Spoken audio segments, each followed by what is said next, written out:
Hello friends, welcome to my review of Angel Season 3. Been a while since we've had to talk about Angel, it feels like. Only really been a few weeks, but finishing Season 3 feels like so long ago, because obviously finished off Buffy since then, and the world's crazy. And I've done this quite a few days later than I was intending to do it, but life's nuts. Very difficult to find time to film at the best of days, more like when I need to sit down and film something for like 2 or 3 hours, like these reviews. So yeah, apologies if you've been waiting. But here we are, it's finally time. I have some time to yap and chat and blab for hours on end. So as always, buckle up, get your popcorn ready, get a drink. You know, if you're in this for the long haul, get yourself comfortable, you know. Who knows, maybe you'll watch it in sections or whatever, which is probably wise, because I do tend to go on with these kind of things, don't I? So we'll see how long Season 3 is, this review. I always say, like, oh, I don't think it'll be as long this time, and then I talk for 7 years, so whatever will be, will be. We've gotten to that point. It's lockdown, baby. People need things to watch, so hopefully you'll enjoy hours of me talking about Angel Season 3. And I'm excited to talk about Angel Season 3 for many, many reasons. I've been really, really hyped to kind of delve back into this season, having finished it now, and really reflect on it, look back, watch a few clips of my reactions, because I don't really like watching myself back. I hate it. But you know, I want to kind of get initial impressions of my thoughts of the episode, to like pick my favourites and things like that, as I always do. But okay, exactly what happened in this episode? It was so long, you know, it was a few months ago at this point. What happened there? Quickly skimming through the reaction. Oh yeah, it was that episode. Okay, making notes on like some themes I'm picking out on. Listening to some of my afterthoughts in those episodes. So I may have mentioned like a key theme in the season that I want to talk about in like a random episode or whatever. Being sure, like, or what characters do I want to talk about in the season. And yeah, it's been a lot. I have 5 pages of notes, so good, here we go. Hope you're ready. And yeah, as always with these reviews, it's going to be split up into about 6 different sections. First of all, just talking my general kind of thoughts, feelings, observations, and discussion about the season as a whole. Then we'll talk about the predictions I made for Season 3 in my Season 2 review, see how well I did. Mixed results, spoiler. And then we'll talk about all the key characters I want to discuss when it comes to Season 3. And then we'll talk about the themes that I've picked up on for the season. Then we'll talk about favourite episodes, both mine and the favourite episodes that you guys voted for in my poll on my community tab. And then finally, my predictions for Season 4. And yeah, buckle up, here we go, hope you're ready. Let's get started with my general kind of thoughts, observations, discussions, blah blah blah. Disclaimers as always, if I'm looking down or staring like this at some point, it's because I'm looking at my notes, because they're right down here in front of me. Because shockingly, I'm not going to remember everything off the top of my head that I want to say, and it's better to write it down, and I love a good list and a good notebook, so here we are. And again, you can agree with what I say, you can disagree. This is definitely going to apply to the Buffy review, I think, more than anything, because Season 6, holy shit. You guys have your thoughts on Buffy Season 6, I'm not really looking forward to that review. But this one, you know, there's a few people who aren't big fans of it, so sorry that you're going to have to put up with my praise. Again, spoiler alert, but you kind of knew that I love this season, if you watch my reactions. But yeah, this is just my interpretations, my impressions. It may not be what the writers or directors intended. Maybe they put out interviews, like in commentaries and stuff, to explain this. You'd be like, well, actually, Liam, they said so and so. I'm like, well, that's all very well and good. That may have been what they intended, but this is what I took from it. And yeah, it's basically, you know, it's not like what I say goes. So, grain of salt, as always. And yeah, let's just get into my general thoughts, observations, discussions, feelings about Season 3. So, definitely the easiest sentence I had to write for this review, my very first note, is that this was Easily my favourite season of the show so far. And I kind of got that impression very early on from the first 2 episodes. Even like really fucking frustrating episodes for me, like that old gang of mine was very frustrating. It was still a very good episode. And I was like, oh, season 3's on a roll. And then obviously we had the whole Darla thing happen. And we had some really great kind of standalone-ish episodes as well, alongside of the main plot line. Then the whole Holtz thing really kicked up another gear. The Wesley thing happened. Then Connor came back. That ending for the season is like, it's kind of a non-stop kind of thing with that. And compared to season 1 and 2, I would say there aren't as many episodes this season that I didn't really enjoy as much. I could think of a few episodes I was underwhelmed by, and I was like, yeah, they're just okay.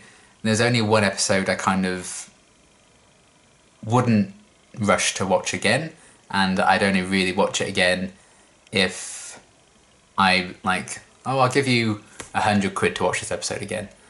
Only then would I watch it again. I can only really think that about one episode this season. Probably Carpe Noctem, I think it was called, episode 4, creepy old man episode, Pervy old man. And there were some like other episodes I was like, yeah, it's okay. Kind of like Provider comes to mind. I thought it was just okay. But there were definitely more episodes in the first couple of seasons where I was like, yeah, I'm not big on those episodes. They were interesting episodes, as I like to say, because I try and stay as positive as possible. Not bad episodes, interesting episodes, because I know even like episodes I don't really like, there are some people who absolutely love them. And I have it the other way around for me as well. People hate a lot of certain episodes that I really, really love, for example. I Robot You Jane comes to mind from Buffy. So yeah, I think in terms of like consistency with the quality of the episodes, I think for me, season 3 was fantastic and the best so far. And we had some really compelling kind of narratives running throughout the season, and the character arcs this season I thought were also very good. Maybe not particularly clear, or as clear for some characters. Clearly, I think some characters got better development from the main cast than others did this season. I think Angel, Wesley, and to an extent Cordelia as well, I think they definitely got like the biggest developments this season. But every character kind of had a good moment, and as always, the cast I thought were fantastic this season. They really kind of brought their A game, as they do tend to. So yeah, I would say more than ever, the cast are really tested this season in terms of the material they were given. Alexis, for example, he had some quite brutal stuff to go through. Angel kind of had to go through working with a baby on set. They all kind of had to go through that for a little bit. And then, David had to portray Angel going through this loss of his son and that grief and everything. And yeah, there was a lot of kind of moments where the cast really needed to sell these storylines, and I really think they did it. And the supporting cast as well. Julie Benz, of course, comes to mind with her really, really great performances in the first half of the season. So yeah, cast, as always, were fantastic. And the whole season for me just was very, very consistent in terms of quality. I feel like maybe like the highs of season 1 or the highs of season 2 were greater than what we got in some of season 3. But I think season 3 is consistently good. If you do like a graph of my enjoyment or the quality of the seasons, maybe the season 1 chart would go really high with like episodes 18 and 19 or whatever, the faith stuff. And some of the early episodes as well, like Hero and I Will Remember You, all that kind of jazz. And the whole kind of bad, morally grey angel stuff in season 2. There's some really high highs there on that graph. Maybe season 3 never quite got that high, but I think it wasn't as up and down as I feel like. You know what up and down looks like, right? What am I doing? Hello. I think season 3 didn't really have that, so definitely very consistent this season, and I appreciate that. I'd rather have that than I think huge ups and downs and like, oh my god, what are you doing? Why is Cordelia pregnant overnight? Why is this woman here, and why are they all in ice baths? But yeah, there we go. And what else?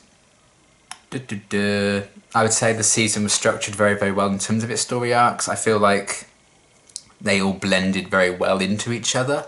It felt very natural and organic how these stories kind of changed and shifted focus to different characters. I feel like the really early part of the season was focusing on like the Darla stuff and that situation going on with her. I feel like that blended more so to focus on then Holtz and Justine, Sarjan, and then again that blended a bit more into the Connor stuff at the end of the season. And I feel like it wasn't very jarring, and I feel like in terms of the pacing of the season in that sense, I think was actually very well done, with the shifting focus on different characters. Because obviously Darla's sacrifice, they couldn't really focus on her anymore after that. So it went more so about Holtz and Sarjan, their quest for revenge, while we also had like Angel coping with being a dad and the team raising Connor and everything. And then Connor was taken, things escalated, and the focus came back to Connor as like a teenager. So I thought the structure of the plot this season was actually very well done, and really nicely kind of paced and blended together. And I think that's even more of a testament to season 3 when, to me, end of episode 19, Connor comes back, and then 20, 21 and 22, those episodes, again, they felt like a 3-parter-ish to me. They felt quite separate to me, anyway, from the rest of the season. It just seemed like a very kind of self-contained-ish story with, oh, teenager Connor, let's explore that a bit. Oh, Holtz is here, blah, blah, blah, setting up for season 4, all that jazz. So that felt, those episodes felt very separate to me, in a similar vein to the end of season 2 with the Pioneer episodes, which felt very separate to the rest of the season. I think it was more evident with that in season 2 as opposed to season 3, but I still kind of felt it with this. And while they felt like very separate kind of stuff, because you're just so used to, oh, Connor's a baby. Connor's just, this baby. And, oh, now Connor's gone. And he was gone for quite a few episodes. And then suddenly he's this teenager. And like, wow, we don't even know who you are. We missed all your life. So it still felt very separate, but it worked for me in a way that I don't think the Pioneer stuff in season 2 quite did. I feel like ultimately you could tell that they needed to go in a different direction with season 2, and that's why the Pioneer arc was like, oh, okay, why are they focusing on this? Why didn't Darla come back or whatever? Because obviously they couldn't get the actress and stuff. So they had to come up with a very new ending for the season with that arc. So while this also felt very separate, these Connor episodes, I do think it blended well and worked better for me than the end of season 2 did with the Pioneer arc. So I feel like season 3's ending was very, very strong in terms of that. And I look on the ending of the season and how they chose to wrap it up probably more fondly than I did in season 2. So just kind of highlighting some improvements that I noticed with season 3. Consistent quality. I think the ending was also,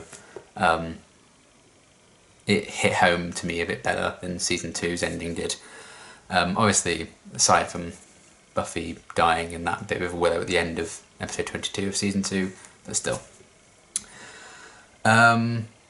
And then, just because I think there's always going to be comparisons with Buffy, even if they were airing on different networks at this point, I think this season of Angel, alongside season 6 of Buffy, took some of their main characters into very bold, brave and different situations, and really could test your love of them, and really pushing the limit with like, oh my god, is this even this character anymore? Why are they making these crazy, stupid mistakes and decisions? Like, how could they be doing this? And, what comes to mind for me with obviously Buffy season 6, Willow's a big example of that. Buffy as well. Xander leaving Anya at the altar, it kind of all fell apart in that sense. And I think the best comparison to those things with Buffy, I think, would be Wesley and his story arc in this season. And obviously his kind of betrayal, handing Connor over to Holtz. And again, a very different kind of circumstance to those characters in Buffy, but I thought it was interesting that both those seasons did do that and really kind of pushed those characters to their limits. And I thought what they did with those arcs was really interesting to me, and obviously I'll talk about that in a bit more detail in the Buffy review for those, but what they did with Wesley and his arc in the latter half of the season, I thought was really fascinating. I loved it. I think they justified it enough to make it work. Apart from, you know, Cordelia's absence and everything, that still didn't quite sit right with me as to why she just wasn't there. Because I heard very conflicting reports about that as well. I heard people being like, well, Charisma Carter got married, so she wasn't in those episodes. I also heard from other people that that wasn't the case. So I don't know what to believe, so I might as well just say what I think. But yeah, I thought pushing some characters this season, particularly Wesley, was a really bold, brave move, and I think it really, really paid off, and it made for some very interesting kind of story work with that. So I loved what they did with some of the character narratives in this season. And I feel like there weren't quite so many like, solely standalone episodes this season, which I don't mind. Obviously there were some, and for the most part I think some of those standalone episodes were really strong, and did provide some good kind of character stuff and fleshed out characters that kind of maybe needed it. While I wasn't a big fan of Double or Nothing as a whole, I love that we got a gun-centric episode like that, and we also had a gun-centric episode in That Old Gang of Mine, which I much, much, much preferred, even though it was very kind of frustrating and Geo can die in a hole. And he basically did, so that's good. So yeah, maybe there were like always great standalone episodes this season. A lot of them I thought were of very good quality compared to like the season 1 and 2 standalones in some parts, you know. And it was good to kind of have some really character-centric episodes like the 2 gun ones there, and episode 5 focused on Fred, which obviously needed to happen if she was going to be like a main cast member, and if they were going to address like, she's a bit out of place, so they're really going to ever find a role for her. So yeah, I really appreciate that about the season as well. And yeah, I feel like, again, for the most part, I was watching this season thinking, well, Angels really hit its stride as a show, I think. They showed a lot of confidence and commitment to the stories, like the whole Wesley thing in particular. The fact that you made Angel a dad in the first place, I think is quite a risky move to bring like a child into it. Even if it wasn't like they knew he was going to get kidnapped and stolen or whatever and come back as a teenager. The fact that they have introduced a son and a child for Angel, no matter what age they are, I think is huge for the character and huge for the show, because that was quite the bold step to take, having like Angel and Darla have a kid, because that's going to be a huge tie with that couple, and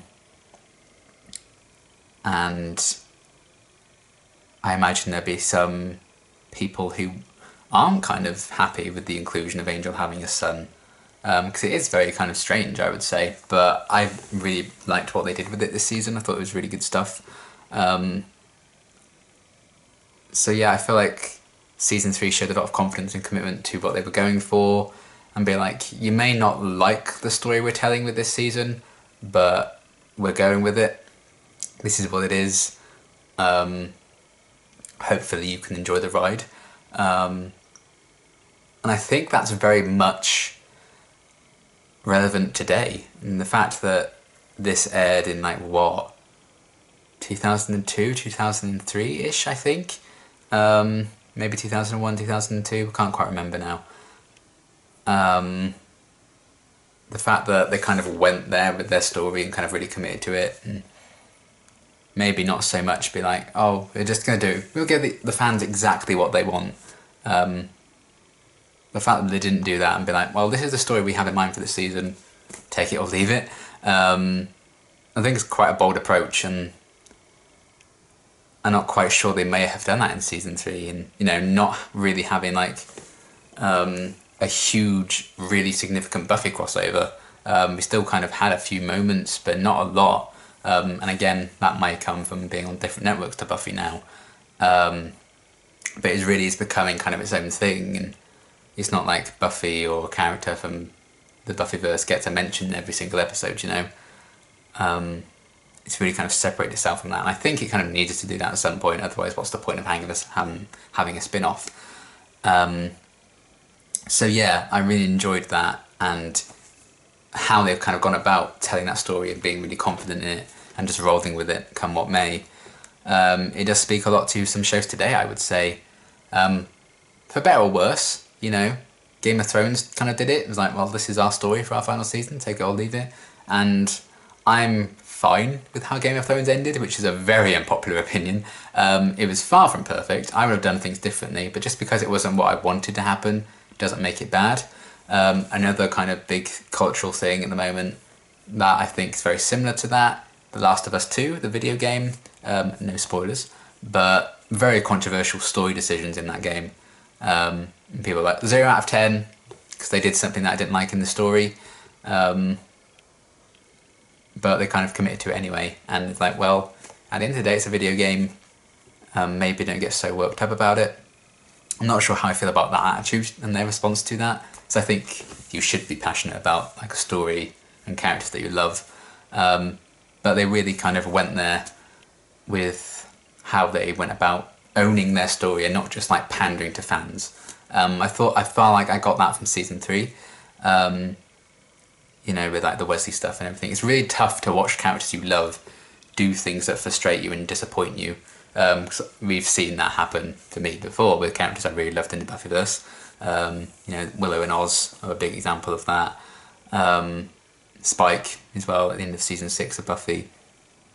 But they've kind of gone with that, and I think this season very ahead of its time in terms of that, I would say. So I really enjoyed that about this season too, and that's what I love about doing kind of older shows, like 20-year-old plus shows, because you can still find those connections, and you could review Angel a year after it aired and have some thoughts, but the fact that, you know, over 20 years ago now, since these episodes aired, you can really look on things in a different lens, and obviously times and attitudes have changed since something, so maybe some lines or whatever may not have aged as well. Some decisions like music choices, whatever, may not have aged as well. And that's what I like about doing it so many years later. And I like seeing all the different opinions about it and stuff. So I'm really excited to kind of watch some other reactors now who I know have watched season 3 already, watch their reactions. I can see what Tortured Boy thought of this season, I can see what After Show Reactions thought of this season, and then other reactors who are a bit behind where I'm at right now. I can't wait to see what they're going to make of season 3 of Angel and stuff. So yeah, just kind of their ownership of the story they're telling, for better or worse. I kind of respect that, so that was cool. And regardless of that, as much as I can praise that, some choices, particularly in the finale, did feel quite odd to me, and we'll have to wait and see where they go with it. The Cordelia thing in particular is kind of standing out as very odd, and I don't know, I'm a bit concerned with that, because I don't quite know where they're heading with it, and it could be really great, could be shit, so we'll see. And speaking of that, I do think there was some interesting setup for next season at the end of this season, but I am not, with like previous seasons, you know, season 2 ends, oh, we got Fred, I really like Fred, hopefully she's going to be sticking around, I'm excited to see more of her in season 3, good. Angel finds out Buffy's dead at the end of season 2, oh, we're going to be dealing with his grief in season 3, good, really excited to see what they're going to do with that. End of this season, Angel is swimming with the fishes. Oh, how's he going to get out of that? I'm excited to see that. Good. Cordelia glowed all white and she's like a higher being. Oh, okay, bye. She's on some wires, she's doing some wire work. Up she goes to heaven or whatever. Okay, bye Cordelia. Odd. I don't know where they're going with that, so I can't really get excited for it. So I would say some of the setup was a bit odd and weird and a bit clunky. So I'm yet to be convinced that some of the decisions they've made for setting up season 4 will play out successfully, but I always like to be proved wrong. when it comes to that, because I think it makes the reactions better if I'm like, well, that would pleasantly surprise me. So we'll see. The Cordelia stuff felt very bizarre as set up for next season, but maybe they're going to bring me round with that. And yeah, I think I've already mentioned the pacing of the season I thought worked really well for me, and how they blended the different story arcs into one another. It felt very organic and natural in that sense. And suddenly focusing on like a different thing or a different character, for the most part, I feel like did work quite well. More so in the earlier part of the season when things are still really kicking up a gear. She'd be like, well, why aren't we seeing Darla yet? Why has she not come back and found Angel yet? Because obviously that wasn't until like episode 7 or whatever. And the early episodes are like, well, can we just get to that? Why are they not addressing that already? But we got some really good stuff with Gunn during that time, for example. So it's like, oh, that's good. And we got some good stuff with Fred. I was like, good. And then, like, the placing of Double or Nothing felt kind of odd to me. Just after Forgiving, I wanted a bit more focus on the Wesley stuff, and that could have come a bit later. But it is what it is. So overall, the pacing was still very, very good and worked very well, with one or two kind of exceptions for me. And I think the biggest praise I can give Angel Season 3 as a whole, just speaking in general about the season, is more often than not, watching this alongside Buffy Season 6, I was more excited to watch Angel. And that's the first time that's ever happened. I do prefer Buffy as a show, I would say. But I think this season of Angel was more consistent than Season 6 of Buffy was. And I enjoyed watching Angel Season 3 more than Buffy Season 6. But again, that's not because Buffy Season 6 is bad. It's because, you know, they could test Wesley in this season. I feel like he was the main character that got really tested in your love of him. But we had that with every single main character for the most part in Season 6 of Buffy, and I think that was a lot. That was a bit much. I was like, okay, let's just go back to Angel. It says a lot about the events of Buffy Season 6 and how much shit went down in that season. I'm like, oh, thank God we're getting back to Angel having his kid kidnapped. Thank goodness for that light relief. You know, I think that says a lot about Buffy Season 6. And yeah, I was really, really excited to watch more Angel this season. I'm always excited to watch Buffy. Well, I say that. I had a bit of struggle with the Buffy community with Season 6. You know, there were times where I was like, I'm not watching Buffy today, I just can't cope. But I've never really felt that with Angel.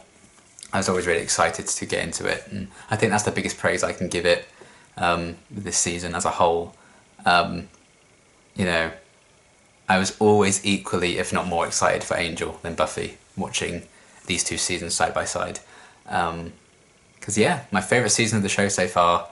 Very, very happy with how this season kind of went. I thought they did some really interesting stuff, some really funny moments, some really sad moments. I laughed, I cried. What more can we ask for? And yeah, I feel like it really found its stride, and hopefully they can continue that with the final 2 seasons. Because we're over halfway through the show now, which is kind of nuts. So yeah, that's kind of my general thoughts on Season 3. 1 section down, 5 to go, folks. So yeah, that's kind of my general kind of things to say. And now we're going to revisit some of the predictions I made at the end of my Season 2 review for this season. See how well I did, just for a bit of fun, as we always do.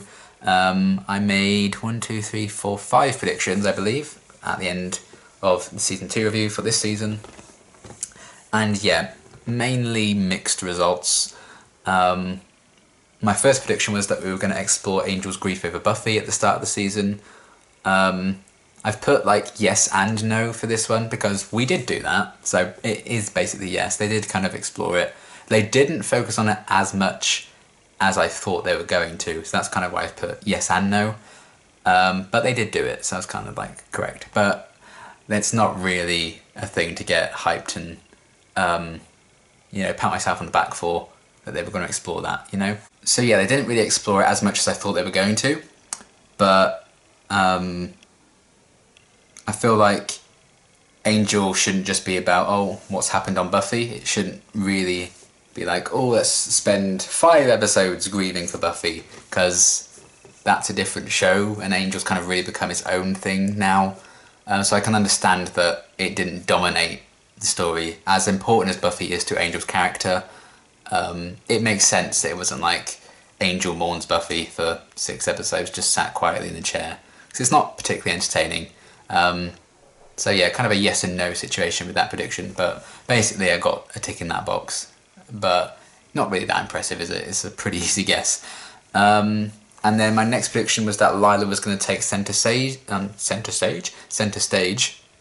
this season. I've put yes and no. She definitely had more prominence, and that's obviously because Lindsay wasn't in this season. He kind of left last season. She was definitely like the main face of Wolfram and Hart, I would say, along with Linwood. But definitely there was a lot more focus on her. Felt like we saw a lot more of her. She got to be really kind of villainous and evil and mean, and I loved it. I loved Lila this season so much. Easily my favourite season for Lila.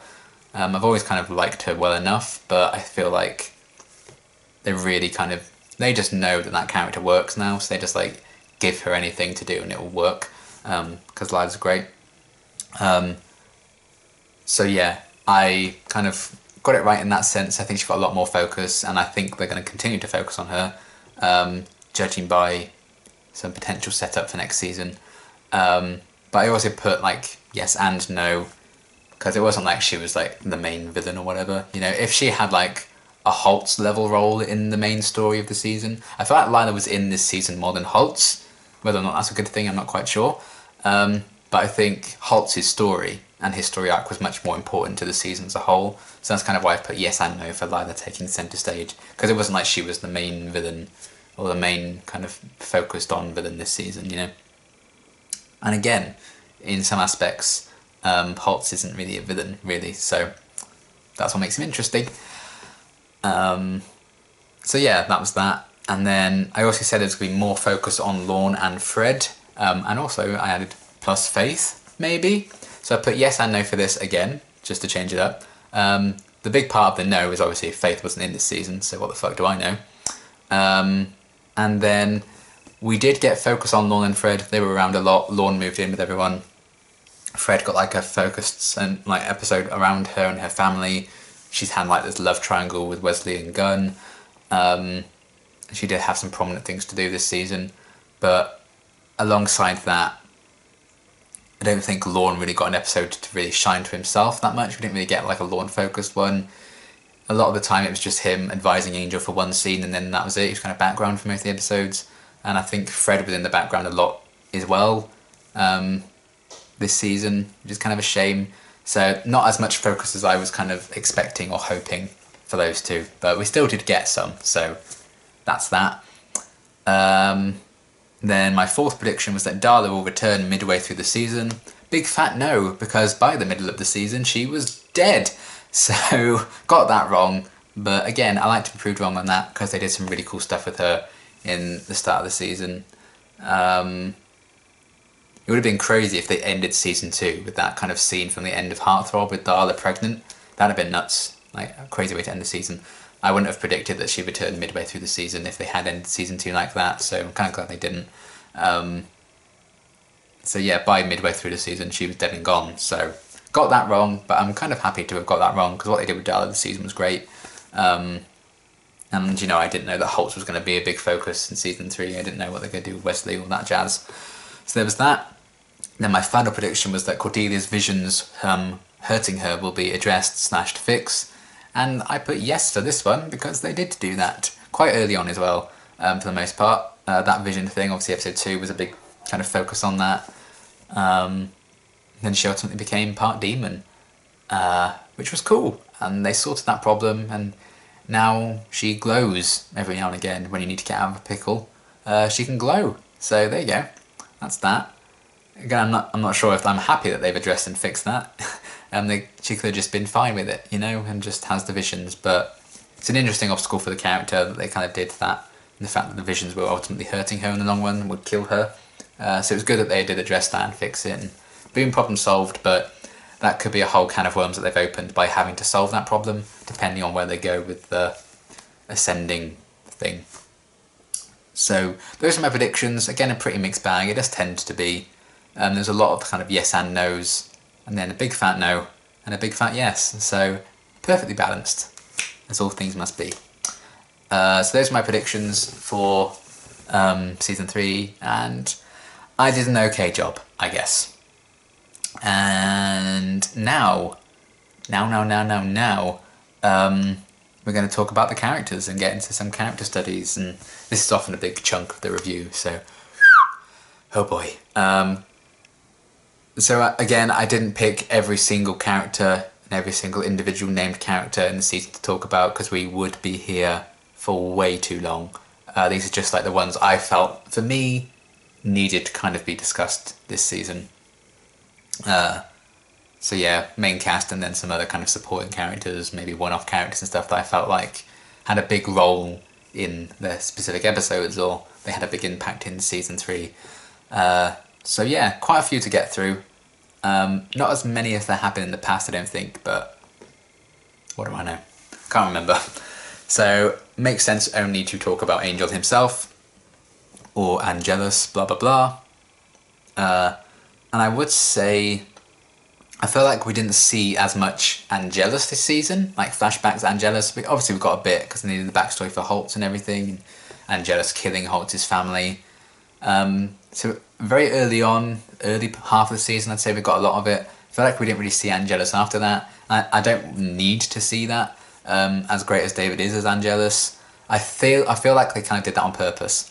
And the fact that they didn't have loads of that kind of thing. We just had the Holt stuff, and we had the James and Elizabeth stuff in Heartthrob even, can't speak. And I felt it kind of made an effort to have the focus be more so about Angel, because a big part of the season is obviously Holtz's view of Angel, and the fact that he sees him as Angel, he sees him as Angelus, he's evil, we need to kill him, get revenge for my family. But as viewers, we kind of spent so many years at this point, not for me, well, it has been 2 years for me at this point, but if you were watching live, how long would you have known Angel for at this point? Like 6 years. You know Angel and Angelus probably should be seen separately, at least that's what I think. I know there are some people who disagree with that. It's a big debate, I get it. But I think the big point of this season was, you know, the show's called Angel, not Angelus. This is who he is now, and Holtz is kind of still hurting from what Angelus did. Then he's suddenly brought to the present. It's not like he had loads of time to really think things over and stuff like that. He didn't have like the 200-year time jump to just sit and think, because next thing he knew, he was in this present day time. And the fact was, you know, Angel isn't who he used to be. He has a soul now. He's not the man who killed. He is and is not the man who killed Holtz's family. And I feel like that's why there's so much more focus on seeing Angel as he currently is, as opposed to having those Angelus flashback episodes, kind of like I feel like we got in season 1. And in 2 I think we got quite a bit as well. But we also had the kind of morally grey Angel arc in season 2, so they were kind of testing him there. In this season, there was a bit less of the Angelus flashbacks and a real focus on who Angel is now, because that's kind of what we need to think on, and I think that makes it more interesting. The fact that Holt still sees him as like this awful, horrendous kind of person that Angelus was. So I liked that, and another big side of Angel we saw this season was him being a dad, and it was very wholesome until it wasn't. So yeah, I really enjoyed Angel this season, and David just gets better and better, I would say. We got some really funny moments with Angel. Waiting in the Wings kind of stands out as a big funny episode for him, and we also got the really heart-wrenching stuff like Sleep Tight, Forgiving, and you know, all the stuff with Connor in the end of the season, basically. Seeing him as ever be completely torn and brooding about himself, seeing what he would have been if he'd inherited Cordelia's visions, how much that broke him. Again, it never fails to amaze me with the show how many different angels we kind of get, if you know what I mean. So many different sides to him, even if they're not like canonical ones, like the kind of Cordelia Dreamworld angel that was completely kind of destroyed by inheriting the visions from Doyle. The fact they find so many new layers and things to explore with him is crazy, I would say, and it never ceases to amaze me. So yeah, I liked seeing this angel bounce back from mourning Buffy, being like, this hasn't killed me, losing this person that I loved hasn't killed me. And then we see him lose Darla, who he used to love, and then he loved his son. He lost his son as well. He lost someone else he loved later on in the season. And he survived it, but fucking hell, at what cost? I guess his friendship with Wesley, and hope he likes the water because he's swimming with the fishes. So yeah, I think we got to see a really broken Angel this season, and I feel like this may have been the lowest he's ever gone since the initial moment he got his soul back for the first time, and was like really felt what he was going through and everything. Kind of like we saw Darla in that place in this season as well, feeling the soul of her child.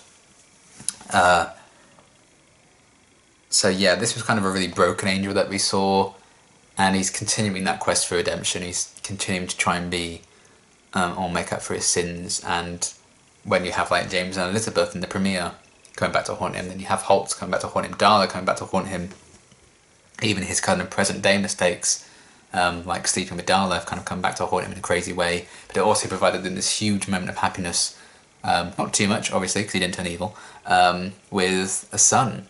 And he kind of started this, he found a family in all the people around him, and then he actually kind of made a family with, Connor there. And he lost that, and he was finding love with Cordelia a bit as well.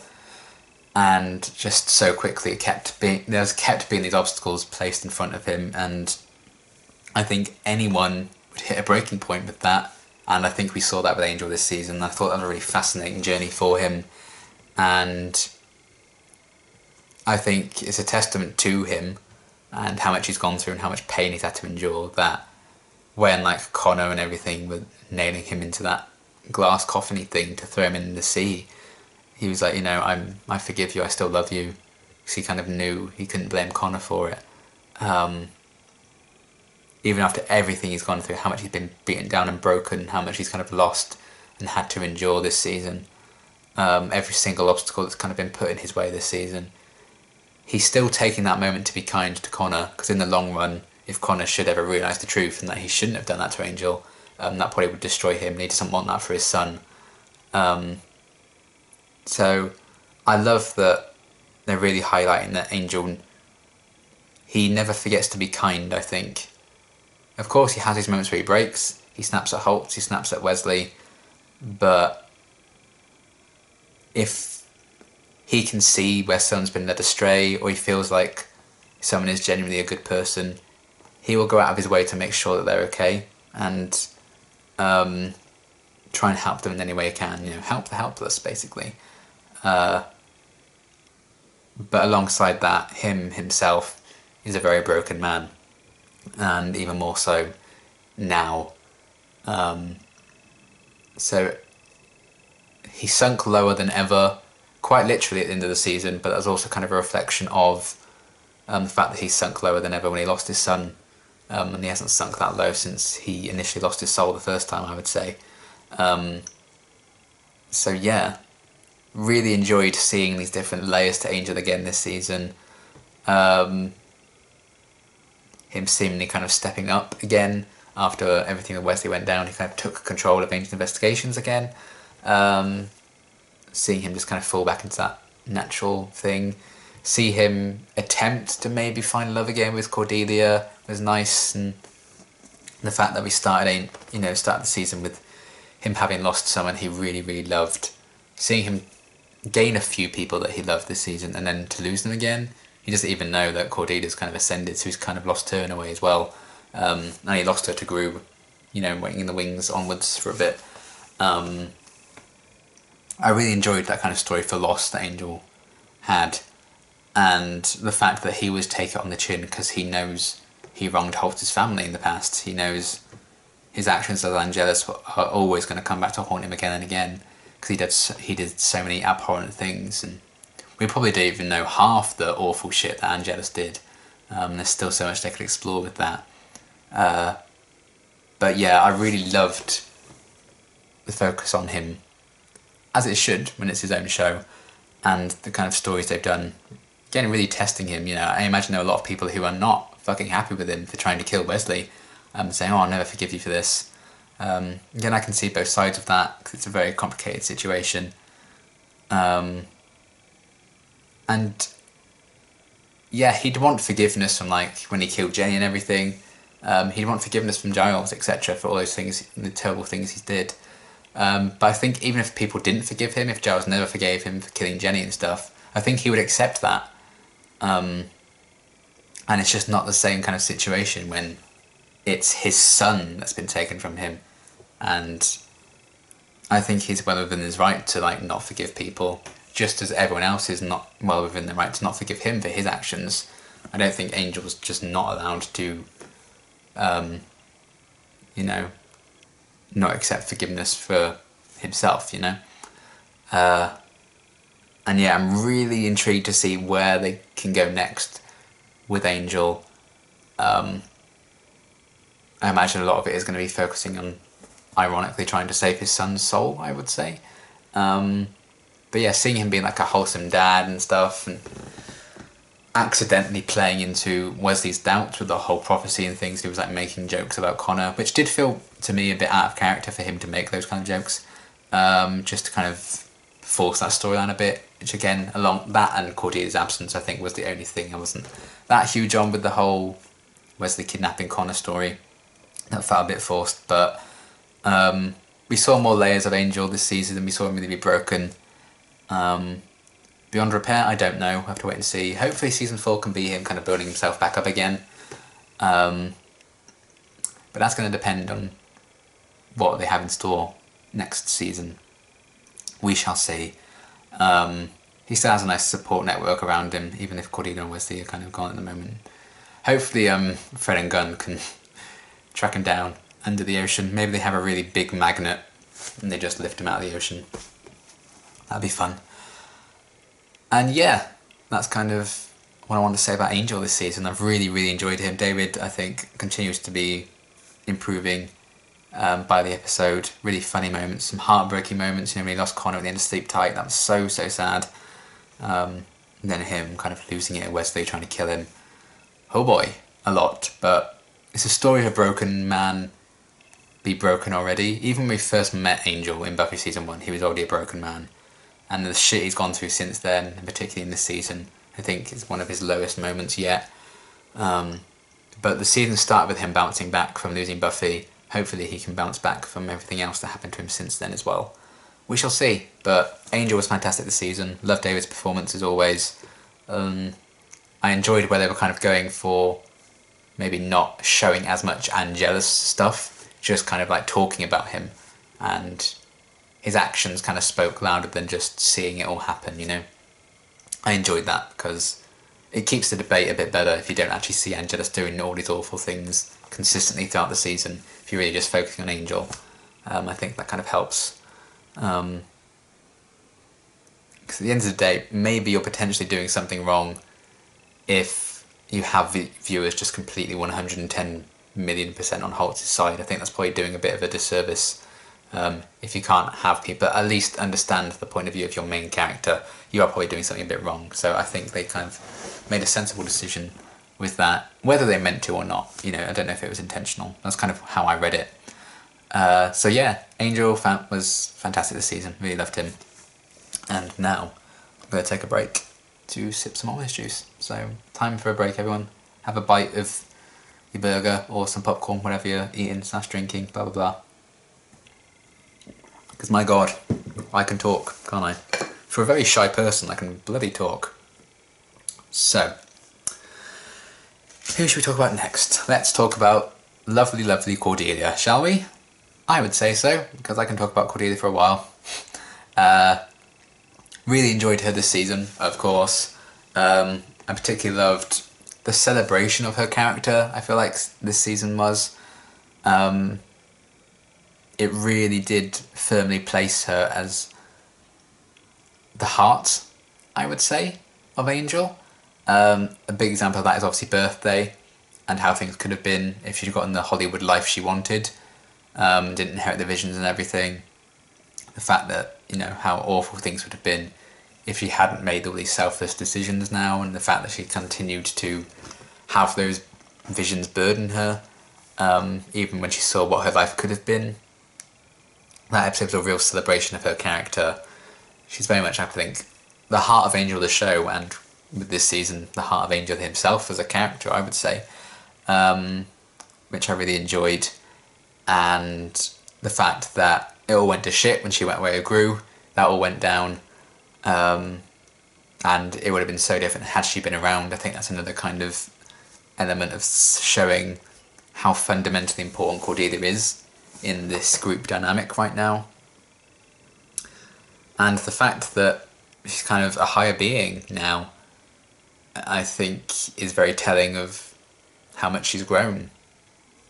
And this season has shown many examples of that, when I can't remember the exact circumstances, but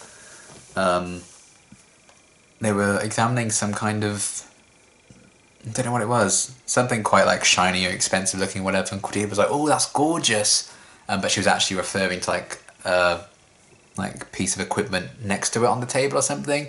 So she wasn't like, "Oh, pretty diamonds, blah blah blah," you know, like Cordelia Buffy season 1-esque. I like that we had a lot of moments like that showing how far she's grown.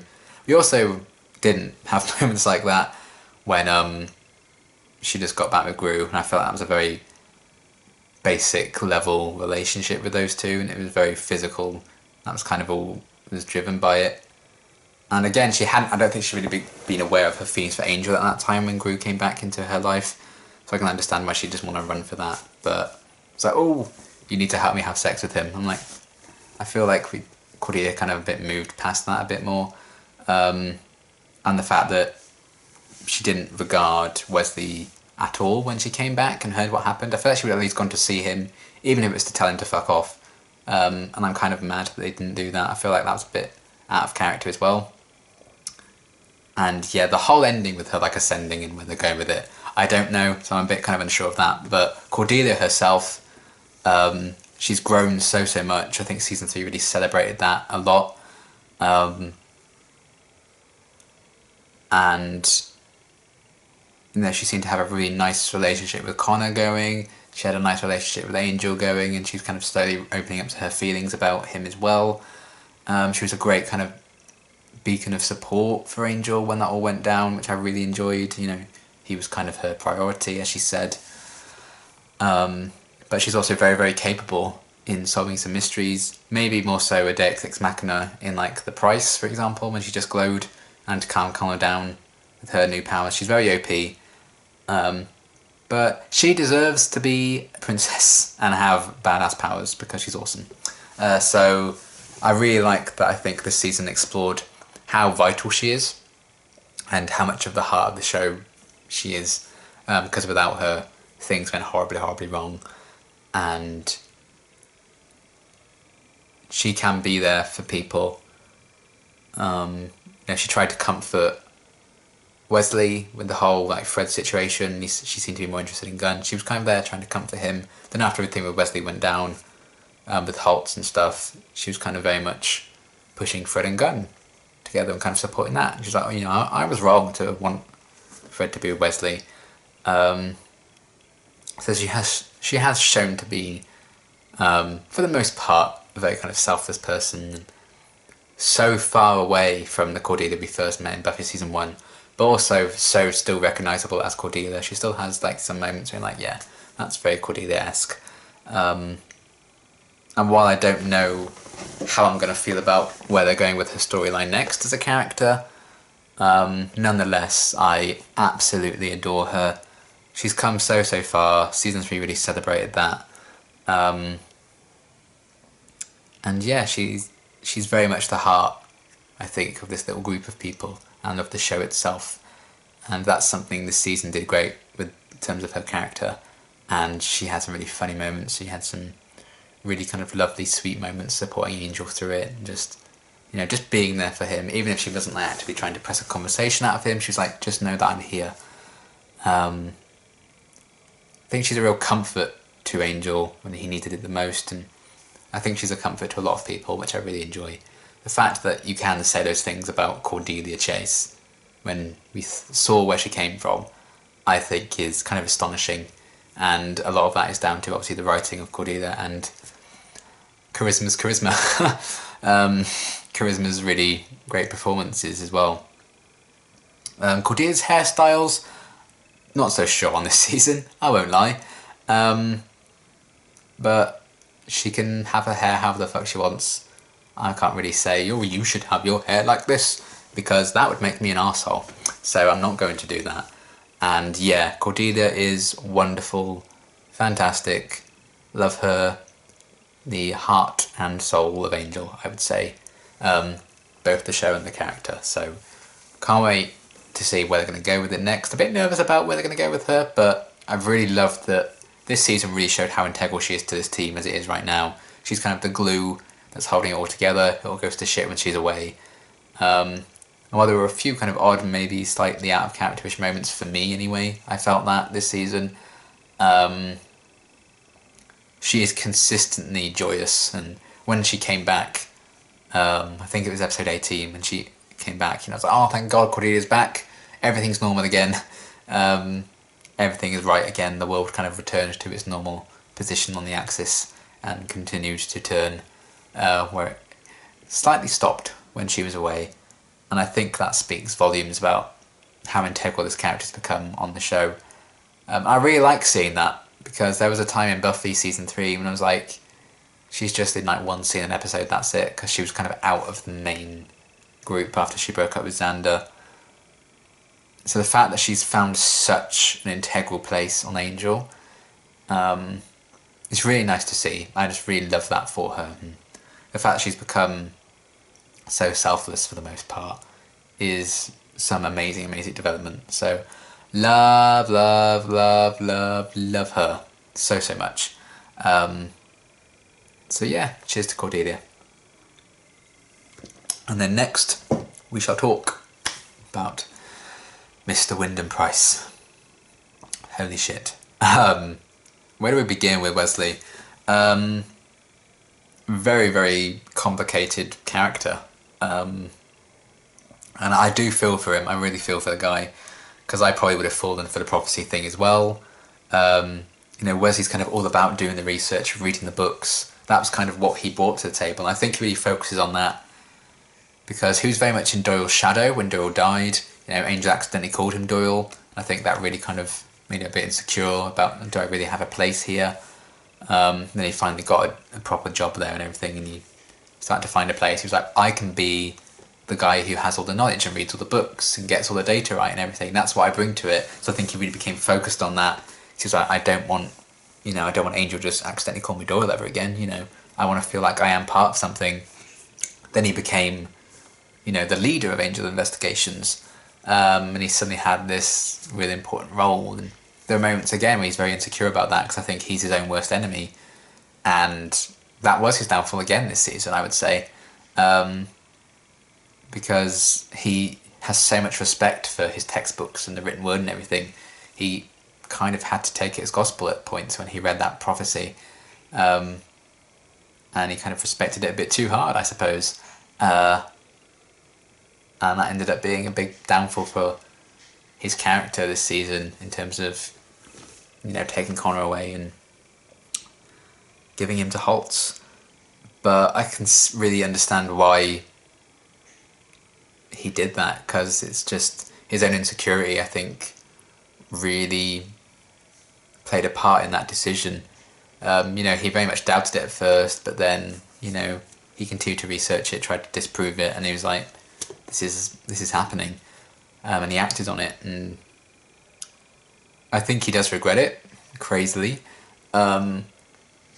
He's really suffered for that decision, but I think it is now easier for him to just put himself at a distance to everyone else, instead of having to face that insecurity that really runs deep within him. We've kind of seen how much lack of faith he has in himself, and I think a lot of that seems to have come from his dad. and it's a hot mess with him, and it's really, really sad to see him kind of go down such a dark path and to lose everything, basically.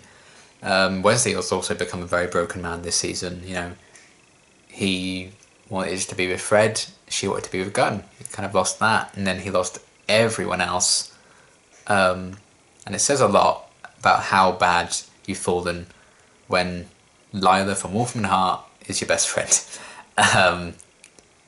Well, a bit more than a best friend, actually. I just remembered a bit of a bang-a-lang going on with those two, wasn't there? I just remembered that. Shit.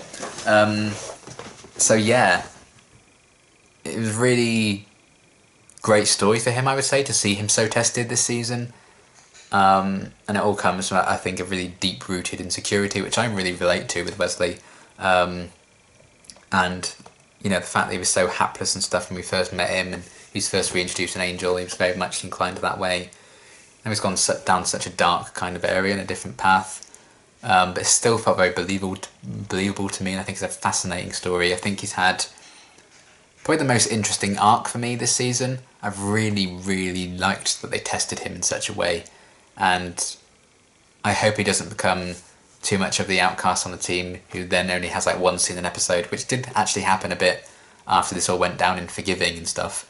Hopefully they can find a way to kind of reverse that, and I don't know if Angel can ever forgive Wesley, but I'm hoping they will try. And really, really fascinated to see what direction they're going to take with Wesley's character next. They did some fascinating things with him this season, really playing on that insecurity that I think is very rooted from his dad, and also him having to replace Doyle, living in that shadow. So I'm the book person, I'm the prophecy person, I know all this knowledge, and that kind of cursed him in the end. Because he felt he had to believe it, and went a bit downhill from there. But loved his arc this season. You know, I did feel really bad for the guy with the whole Fred situation, and then with what happened with Connor. You know, I do think he should have like called Cordelia, blah blah blah. He should have acted differently. Even if he felt like he couldn't talk to Gunn and Fred, he absolutely could have done and should have done. So it's not like he's completely without blame. He did play a big role in things going horribly, horribly wrong. But we'll have to see whether or not he can more so own up to that. I don't think he wants to just like, oh, I'm really sorry, rejoin the group or anything. A, because Angel probably will never forgive him, so why bother trying? He tried to kill me, why would I try and apologise again? But also I think if he ever tried to spend too much time with that group of people again, it would be him saying, I made a horrible, horrible mistake. I am what I fear I am. I am this insecure, pathetic guy, even though he's not. He really isn't. That's what he would think about himself. Going back to that team, I think, would be admitting to himself. He's like, I wasn't good enough. And that's always been his biggest fear. And it's a tragedy, I would say, but I'm fascinated to see where they're going to take that next season. But I've really, really loved Wesley this season. Alexis has been fantastic in his performances. They've really pushed the boundaries of untested that character in a crazy, crazy way, and I can't wait to see that story hopefully unfold a bit more and see exactly where this path is leading. But for me, I think Wesley's had the best character arc this season, and I love how much he's developed since we first met him. Can't wait to see even more of it as well. Next we're going to talk about Gunn, and I think season 3, I suppose it is like the best season for him so far in terms of like character development. I think my favourite season of him is season 2, I would say. But I think they definitely fleshed him out a lot more this season, and I think they really needed to do that. And there were times this season, I mentioned it in the reactions as well, sometimes his attitudes pissed me off a bit to things. Some of his reactions to situations, I think it was a bit, you know, there's a bit of unprofessionalism. Is that a thing? Unprofessionalism? I don't know. When it came to his relationship with Fred, I'm completely fine with it. I like Gunn and Fred together. But there were a few moments, I can't remember what episode it was, it might have been Provider or something. He was like, you know, or it was even Couplet for sure, when they got like distracted from their work and stuff like that, and they ended up getting sucked away by a tree or whatever it was. So, oh, you know, I can spend time with my girl whenever I want, blah blah blah. There was just a few moments where his attitude throughout the season did kind of piss me off a bit. And I talked about that during those reactions anyway. But for the most part, I still really, really loved Gunn this season. I think it was a very smart move to put him with Fred because it showed a new kind of layer to his character. Because it showed him with some real intense affection for someone in a way that we haven't really seen before. Because even with like when we saw him interact with his sister, it wasn't like he was obviously he loved her because it was his sister and everything, but it wasn't like he seemed to worship the ground she worked on. She walked on and everything, and they were like super close, super great relationship. You know, what we saw of it is when the relationship was quite strained and he was worried about her and stuff. So to see him have this genuine affection for someone was really, really nice, particularly when, you know, the big Gunn episode that, you know, early in the season was That Old Gang of Mine, and he was kind of saying in that one, oh, you know, Angel will never be my friend. You know, at the end of the day, he's a vampire, and that's just how my brain's wired. You know, I can't see him as a friend. You know, I'm never going to fully trust him and stuff like that. Still a very sad thought. So to see that kind of how he views some relationships like that, it was nice to kind of see a more wholesome, sweet side to him when he ended up getting with Fred. So it was just another layer to him that I think fleshed him out and made him really likeable and sweet because, you know, I'm rooting for Fred's happiness non-stop. And Gunn is Fred's happiness, so I'm going to approve of Gunn. You know what I mean? In a basic level, it just has to happen. It's one of the laws of the universe. So it was nice to kind of see a really softer side to him. At times it was bleh, granted, but it was good to see that side of Gunn and to see him find a bit of happiness with someone. And yeah, it just fleshed him out a bit more. I like that they really addressed the loyalty of Gunn this season. Be it, you know, does he continue spending more time with Angel Investigations? Does he spend more time with his old gang? You know, he's kind of forced to kind of choose between the two of them there. And then everything went down with Wesley and stuff. He tried to be quite level-headed about it, which I really respected. And he's like, you know, there must have been some reason for him doing this. We can't just completely write him off. So I like that he was trying. And then when Fred was dying in the Pryce, he went to see him like, look, this is the situation. Fred is in danger. That's how he knew Wesley would help. And I really like that. That just shows how switched on Gunn is. And he clearly intrinsically knows the people in his life. If he's willing to get to know you, he will learn like as much about you as he can. And I think a lot of that could be like tactics and stuff, because, you know, if Angel ever turns at some point, he's going to be like shit hot and trying to stake him, because that's what Angel would want. And that's what Angel respected about Gunn, when Gunn was kind of trying to apologise almost for what he said about Angel in That Old Gang of Mine. Angel was like, well, I need that kind of person around me, and I think that's very true. Gunn is very much someone, I think he does act a bit recklessly at times, and I think he's a very impulsive person at times. He doesn't always, you know, make the best decisions in terms of like how he acted in Double or Nothing with Fred. You know, taking her out for a really nice day, and like nice final day and being all sweet, and then just completely ruining the plan and making it a bit pointless when he was just mean to her and kind of called it off with her and lied to her and everything about why they needed to break up. But I think he's very new to the idea of relationships, because he seemed a bit like, I don't really know how to, you know, work with this. And I quite like that. I think that's actually quite an endearing side to him that they've explored with that. So I'm hoping they continue to focus on Gunn and Fred's relationship going forward. So I think that would just add more and more layers to Gunn that I think are still kind of needed at this point. But, you know, we met him at the very tail end of season 1, so it's not like he's been around right from the pilot, and we've had like 3 whole seasons with him at this point. So I think they are kind of getting there with him, and, you know, we knew Angel, Cordelia and Wesley beforehand when they kind of joined the show, and they were already quite fleshed out at that point. We kind of got a bit of more of an idea from them. And then to kind of have Gunn be introduced at the end of season 1, this brand new character we knew nothing about, and then to have him be main cast with those other 3 in season 2, they kind of threw him in at the deep end there. So I think they have done a good, decent amount of job in terms of developing him, and I think season 3 has helped with that, with having him be in a relationship with someone. It's a very new side to him. So that was really cool to see. Because he hadn't really been romantically paired with anyone before, whereas we had seen Angel, Cordelia and Wesley all be paired with people. Not, you know, mixed results, because the Cordelia and Wesley pairing was it for me. Oh, my voice went then. It's like I've been talking for way too long, isn't it? But yeah, I did enjoy mostly what they did with Gunn this season. There were a few moments where his attitudes frustrated me, but I do actually think that's very realistic. I think some people are just set in their ways, for better or worse, obviously. And I think Gunn can be that person. I think he can be quite stubborn in that sense, but I also liked how they explored his torn loyalties. Because I've always that's always been like a big part of his character for me. That's always been a part of his character I've really kind of focused on, because I found that quite captivating and endearing and likeable about him. Like the sheer respect and loyalty he can have for the people he cares about. Even if he can't like truly care about Angel and be his friend, I think he's still loyal to Angel. And I actually think that shows what a complicated and complex character Gunn can be. I just wish they'd push that a bit more, and I'm hoping they will do that in the future. Because of course, J. August Richards is fantastic.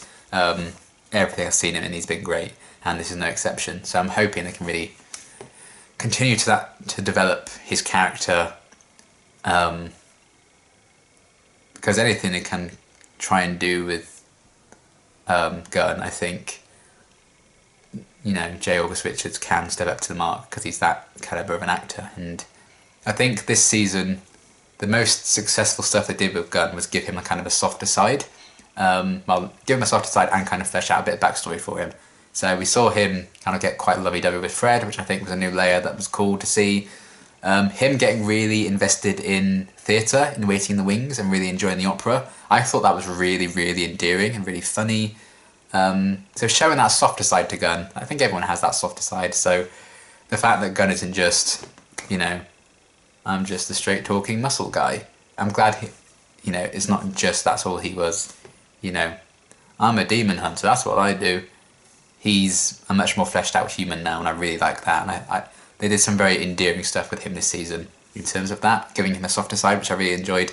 And the backstory in Double or Nothing with him kind of trading his soul to get a truck just shows kind of how much of a hard time he was in the past, and how little he thought of himself, because he didn't think he had a future, which is actually really, really sad. And the fact that he's kind of found one with Fred, I really, really like. He's kind of found this stability in later life, even after a lot of loss, and he must have had a really fucking hard life growing up. So the fact that he can really bounce back from that, and he still has a softer side despite everything he's clearly gone through in his youth, and like losing his sister and everything, could really make a person be cold and shut off, kind of like Wesley's almost become a bit.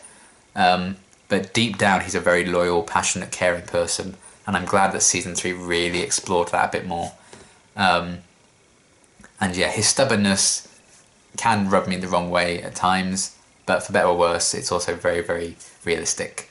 Because everyone can't get along with everyone, not everyone's going to be on the same page about everything, and I think Gunn does represent that quite a lot, and actually I do enjoy that, because it creates some conflict just beyond like, oh, there's this demon we have to beat up.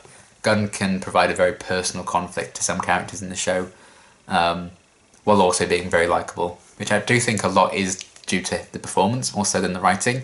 But nonetheless, I really enjoyed Gunn this season, and how they've kind of given him more of a softer side, and I hope they continue to kind of push on that, especially with Gunn and Fred now being like the only two people around in Angel Investigations.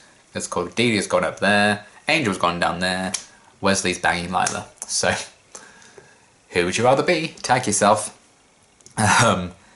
So yeah, hopefully he can like step up and kind of like a more responsibility kind of role, Gunn and Fred, because there were times in episodes where they were very much kind of the background players, and I hope this is going to give them a chance to shine, given how things ended off with them at the end of season 3. So yeah, really enjoyed Gunn this season for the most part, and I look forward to continuing development with him. And then we have Fred. Let's just take a moment. I'm just going to take a moment. Compose myself. Oh, Fred. Oh, Fred. Cinnamon roll Fred. She's my cinnamon roll. I love her. Next. Who's next? No. I adore Fred. I adore Amy Acker's performance. She's adorable. We know this. I love that they really explored her finding a place in Angel Investigations. And Fredless was a really, really great episode, kind of exploring that, meeting her parents and stuff, fleshing out a backstory for her there. And yeah, I think we can kind of see a lot of insecurity in her as well. You know, when everything with Gunn was kind of going down, he was like breaking up with her for, you know, his own reasons. She was like, well, is it me? Have I done something wrong? And I think she got quite caught up in that. And she definitely, I think, she lets her worries get to her too much. I think, you know, if she has anxiety about something, she'll just collapse. I do think that's something maybe she can work on in terms of like growing that confidence. Maybe the more and more things she faces, I think she does have that tendency at times to kind of break down and break apart if her worries are too great. And that's not a bad thing, because that's a big mood. That's me. So kind of in a similar vein to Wesley, I would say with that. At times she can be her own worst enemy, but of course she's going to be anxious and worried about stuff when she had to spend 5 years in Parlia, you know? All the stuff she had to go through there, you know, she was like enslaved and horrific, really. The fact that she was kind of torn out of this life she had and she knew had to endure all that stuff in Parlia, now she's suddenly back. And, you know, I think she's come a long way this season already from when she was at the start of the season. You know, she's kind of very much like, oh, Angel's so handsome, Angel's so hunky, I want to be with Angel. I'm just going to sit in my room and eat food and draw on the walls. The fact that she's already come from that this season to someone in a stable relationship, someone who's not afraid of standing up to like Angel and Wesley, these people who kind of saved her from Pylia. She's kind of befriended them. She's found a place in this group, in this gang. She's learnt where she's belong. She knows where her strengths lie in like her intellect and stuff. But at the same time, she can be insecure about that, because when Wesley kind of had to leave the group because, you know, kidnapping sons, she's like, well, you know, I don't know all the stuff that Wesley does. I'm not like the research book person. She's kind of very anxious about that. I don't know if that's going to be kind of a role she will take on. Maybe she'll learn a bit more about that, because obviously she's a genius. Or at least seems to be to me. Maybe that's just me. I think she's a genius. She's definitely very smart anyway. So yeah, I like that, you know, from where she was at the start of the season to where she ends up, she's obviously gained a lot of confidence in herself a bit more. Not, you know, fully, but I don't think anyone's kind of fully confident in themselves, at least. What's that like? Guys, what's that like? But I did enjoy seeing those sides to her kind of get explored in a bit. She's kind of, you know, rediscovered a place on Earth for herself. She's found, you know, she's got a relationship, she's got a friendship group, she's got a job, she's got a home. Her parents are awesome, which also helps. And yeah, she's just a cinema role. I just think she's utterly, utterly adorable. And when it counts, while I think she clearly has a lot of struggles with anxiety that can completely wreck her, I do think she's actually very, very strong. When she needs to be, and when it really counts, she will stand up for what's right. You know, she did try and fight back at times. I feel like when they were like trying to get Darla to the hospital or something, I feel like she did something in that fight to try and like take someone out. And I think in that old gang of mine as well, I think she did something similar. So she does have these real bursts of confidence, and I think that's something that she will continue to develop and grow as she's getting more and more used to just having a stable life on Earth again. So you can't really blame her for how she was at like the start of the season, a bit kind of all over the place because of everything she kind of went through. You know, it was enough to drive anyone kind of mad. But, you know, she's already come so far in just the space of this one whole season, so I can't wait to see exactly what else is in store for that. And again, just like with Gunn, her and Gunn were kind of left on their own at the end of season 3. Maybe she's really going to step up, take a big role in things. Maybe those two are going to spend a couple of months, I don't know, kind of having to run Angel Investigations on their own. And that's going to be a huge responsibility for them. Maybe they're going to take that on. maybe they'll mature further and further from there. We'll have to wait and see. But I really like that idea of Fred kind of gaining more confidence in herself and becoming even more of a cinnamon roll, because she's already so sweet, and I love her, and I will die for her if need be. So yeah, Fred is wonderful. I've loved her development so far this season. Hopefully they can continue to push that a bit further and see what else they can do. But yeah, we know I love her. It's not really a surprise, is it? So there's not so much I can say that I haven't already covered in my other reactions about why I enjoy her character so much. She brings a lot of levity to the show, I think, a lot of like lightheartedness and a lot of innocence that I think is needed. So if every single character is just like moping about in this, in the corner of the room or in the dark, it's just a bit like samey. So I think Fred really breaks up the dynamic, and she's something a bit different in that dynamic that I think is needed. And I think in that sense she's a very similar role in the group dynamic that Doyle was, and I think that's probably why I'm so attached to her as well. Aside from just Amy Acker just clearly being adorable. I think she does remind me of Doyle in that sense, the levity and lightheartedness she can bring, even to like serious situations. And yeah, I think there's quite relatable sides to her as well, with like the anxieties and the worries getting to her. And yeah, nonetheless, even with all that side, she's grown so much since she got back from Pythia, and I think she's only going to continue to grow, which is going to be really, really cool. So yeah, Fred, I adore her. I have no choice but to stan. So yeah, she's great. Shocking, isn't it, that I love her? But yeah, that's kind of all the main cast. Now we have quite a few kind of supporting members to talk about. And first off, we'll start with Lorne, who I adore, which again is not much of a surprise. I hope he's not gone for good. When he left at the end of the season, I was kind of really annoyed because I wanted him to stick around. I feel like he was underused this season. I feel like they could have done more with him, especially when he moved into the hotel. I was like, oh god, he's going to be like a big part in things. He's going to really take a job at Angel Investigations maybe. But he just kind of carried on doing his own thing. Maybe it's for the best that he stays away from doing like the bar work and karaoke bar. Even though, you know what, I'd grown attached to the karaoke bar singing scenes, so I kind of do miss them. But I get why Lord may be like, we can't do that again. You burn up my establishment like twice at this point. No more, I'm done. But yeah, I feel like they could have done a bit more with him. I loved Babysitter Lorne. He was the best of all of us and deserves the world. That was really funny. Lorne has some really funny lines like that. And yeah, Andy's just so good in the role.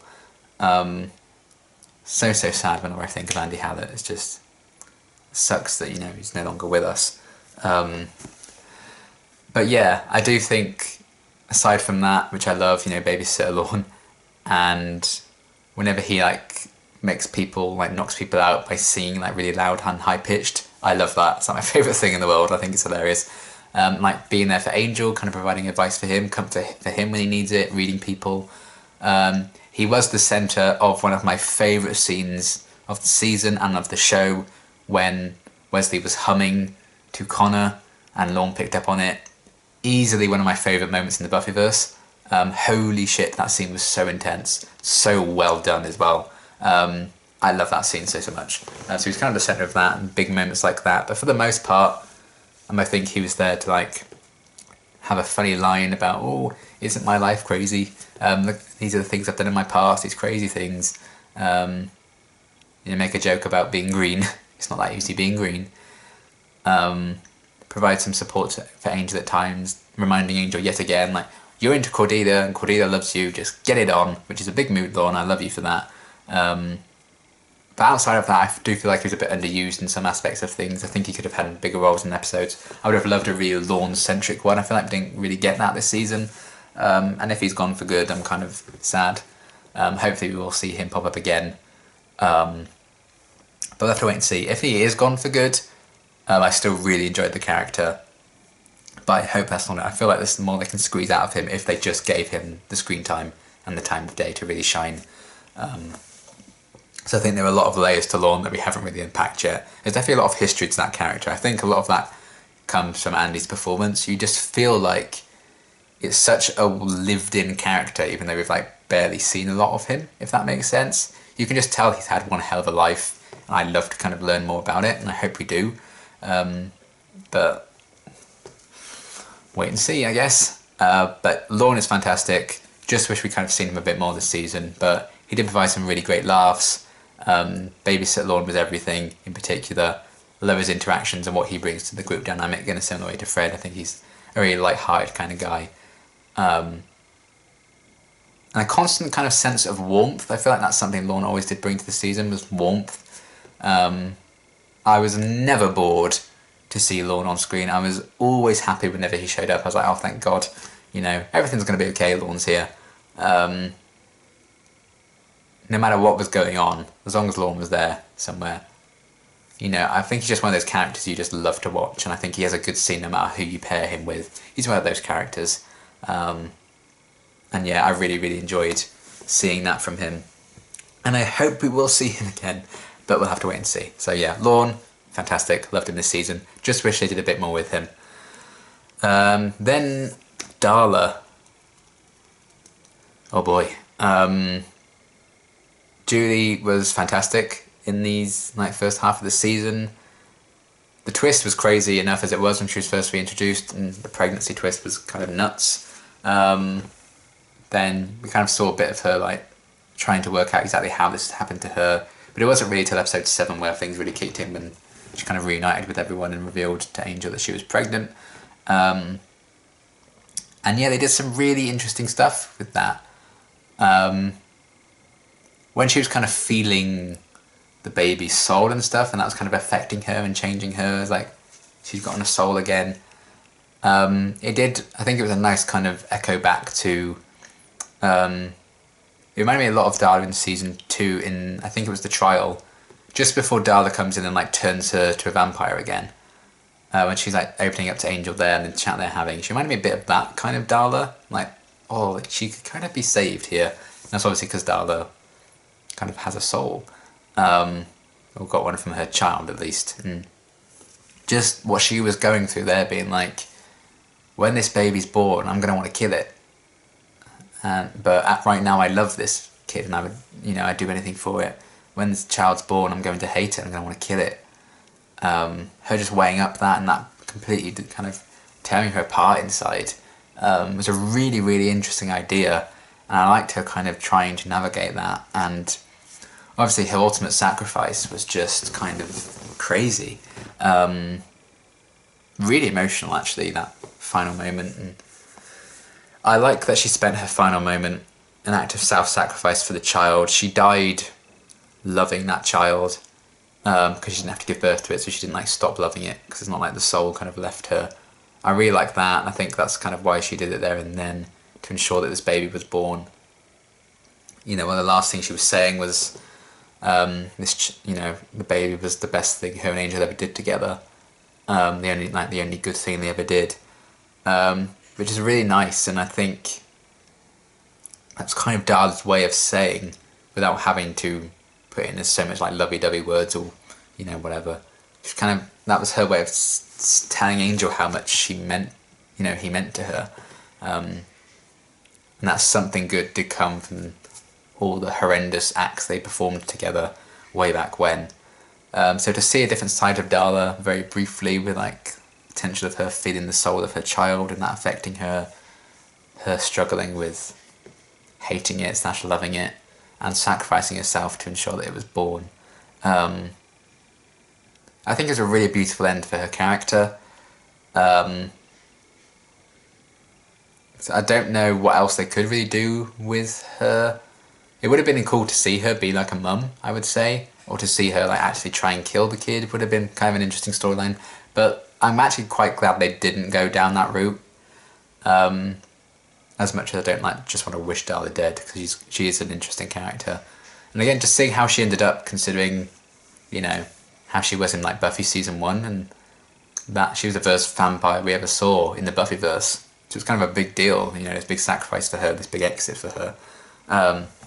But she kind of went out on her own terms in an act of, you know, pure love.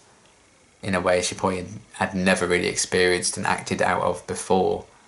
That true selflessness. It was a really kind of lovely end to that story, kind of a tragic end, of course. And I do wish I'd explored a bit more the impact of her death on Angel. I feel like they really did gloss over that. But regardless, I thought they did some really, really interesting stuff with her in the first half of the season. And she kind of kick-started the whole thing with Connor and then Holt's kidnapping him, stuff like that. So it all kind of came from that story. And yeah, it was just a really, really cool kind of idea.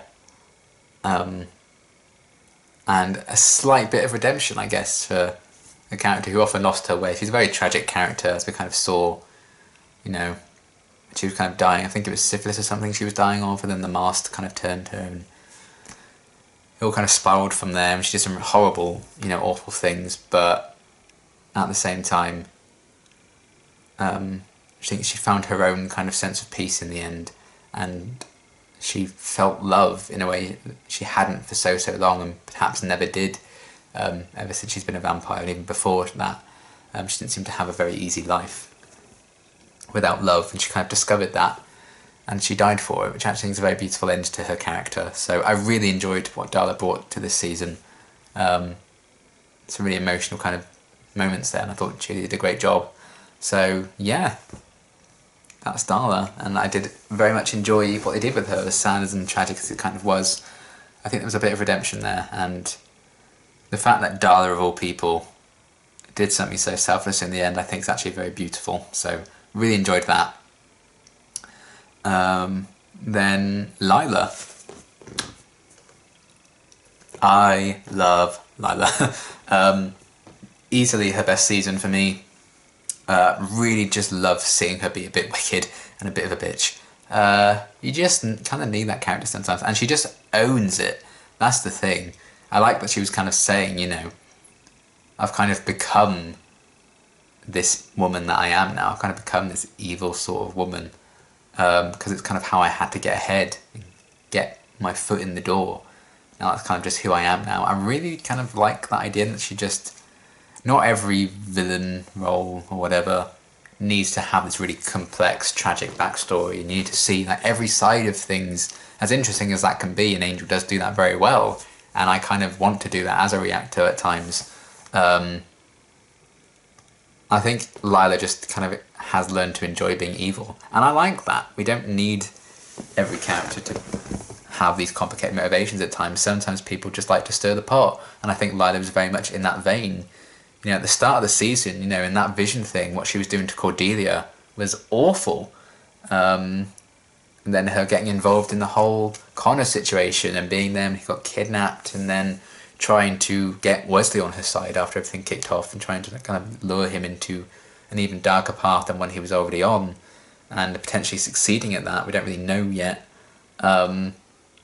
Really interesting stuff there, but even when her motivations are just, I kind of enjoy being evil and wicked sometimes, there is still a lot of humanity and depth to her, like when they went to, was it the White Room, I think it was called, or whatever? And Angel nearly went to snap her neck because he thought he was going to have to do that to get the information he wanted, and she was terrified. She didn't want to die. It's a very humanizing moment that I really enjoyed. So there is some depth to her and some complicatedness to her, and I hope they continue to kind of explore that a bit more, and I feel like they're going to do that through Wesley. And we saw hints that her mother has like dementia potentially, or Alzheimer's and stuff, so she does have like this outside life going on, but she keeps this strong surface level to her, because otherwise everyone would feel like they could just walk all over her at Wolfram and Hart, and I'm glad that she doesn't let that happen. And it's very odd that at times I'm rooting for Lila to succeed. I want her to get one over on Gavin, because Gavin's a dick, and I want her to like lord it over Linwood, because Linwood's a dick. And I know Lila's not a very good person, but there are times that I really root for her, and I think that's a tell of what an interesting, complicated character she is. So I really have enjoyed what she's kind of brought to the table this season. Delightfully wicked, just enjoys kind of being evil, but there is some real depth and humanity to her. And she's not, it's not incapable of showing fear and showing how she really feels, but she can be very manipulative and evil in that sense too. And I like that a lot about her. So easily her best season. I loved whenever she showed up on screen. Even if she didn't necessarily need to be in episodes, it was really cool to have her there. Considering, we lost like Wesley. No, not Wesley. We lost Lindsay. Why does all these characters have so similar kind of sounding ends of names? So I always get confused. We lost Lindsay at the end of last season as well. He left. We lost, was it Holland? Was that his name? He was gone last season as well. So Lila was kind of like the big Wolfram and Hart representative that we still had on the show. So I'm really glad she kind of stepped up to the mark this season, and she took a big role in things. And I hope they continue to explore that, because she was great fun. She's just a great character to watch. You love to hate her, and there is some depth to her that they've only really scratched the surface on. So I think there's so much potential for her as a character that gets me excited when she's on screen. I'm like, oh, what are they going to reveal about her this time? So yeah, she's great. I think Stephanie's the name of the actress. She's fantastic. So yeah, more Lila, please. Loved her this season. She was great. Really interesting kind of villain. And then yeah, Holtz. I will say, I think Holtz didn't get enough screen time for as big of a role he kind of felt like he had in the season. I do feel that he was a bit undercooked at times in terms of that. Not his motivations or anything, I just feel like we should have seen more of him than we did, if that makes sense. I get like using characters sparingly, using villains sparingly and stuff, because you don't want to kind of, overuse them. But I don't know, Holtz at times did feel a bit undercooked to me, while I understood his motivations and stuff. I really like the idea of like tying him back to Angel and Darla's past. The fact that he was after kind of both of them at first was really interesting, and bringing Sargon into that as well, and then bringing him into the present day, stealing Connor, raising him as his own, coming back, faking his own death as like this final act of revenge against Angel. It was just kind of another broken man that season 3 kind of explored, completely destroyed by Angelus and Darla killing his family.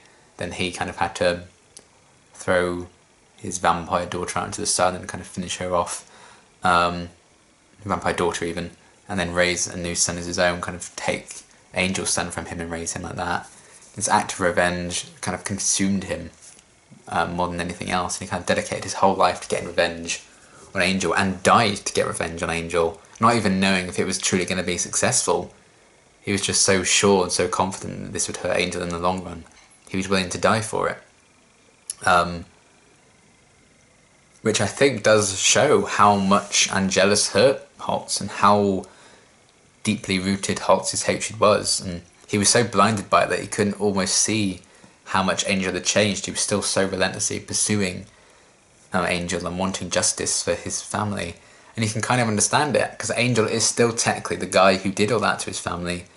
And even if Holtz was like, well, Angel's changed so much, he's got a soul now, he's feeling all of this, I'm not going to get my revenge, because what's the point? Angel's kind of suffering enough, he's not Angelus really anymore. Even if Holtz had thought that, what would that do for him? I guess that's not going to like heal his wounds to see that Angel's changed. He's like, well, I can't get my revenge because Angel's kind of not the man I want to get my revenge on anymore. The fact that he still, maybe he just actively chose to ignore that, and ignore the evidence in front of him, because revenge was all he kind of had at this point. But I think there was enough to him and enough to the performance that like, revenge is all I have wasn't like boring and dull, like I feel like it was for some other characters this season. Justine. I feel like it really worked for Holtz, because he had that direct tie to Angel and Angelus and the past there, and he was a man out of time. It was this man, all these old ideals and everything, and he kind of brought that to the present day as well. He had to adapt Kind of became like a Dark Watcher to Justine's Dark Slayer, which I thought was an interesting kind of thing they did with those two. Now, I could have done without him recruiting everyone else. I feel like we didn't really need that in the end of the day. That was kind of just felt like padding. And yeah, he's just a tragic story, really, of a man consumed by revenge. And I think he was mainly interesting because we saw directly what he went through. We understand why he would want Angel and Darla dead, and you can understand his point of view. But he also had some interesting things going on in like his relationship with Sarjan, that kind of strained relationship there. And then everything with Connor and stuff got all twisted, or Stephen, as he would call him. But he could be quite manipulative and vindictive in that sense because, you know, he kind of withheld the full story from Connor about Angel and his, you know, exactly how he was with his father. And then he's kind of like, your place is with Angel now. You know, I've done all I can for you. Blah, blah, blah. Then he obviously faked his own death to kind of get that last act of revenge with Angel. So it's not like he's completely innocent. Oh, I've been totally wronged, because he ultimately kind of manipulated a lot of people to get this revenge. And he had a twisted view of vengeance because he dragged Connor into it when he shouldn't really have. And yeah, he took Angel's son for him.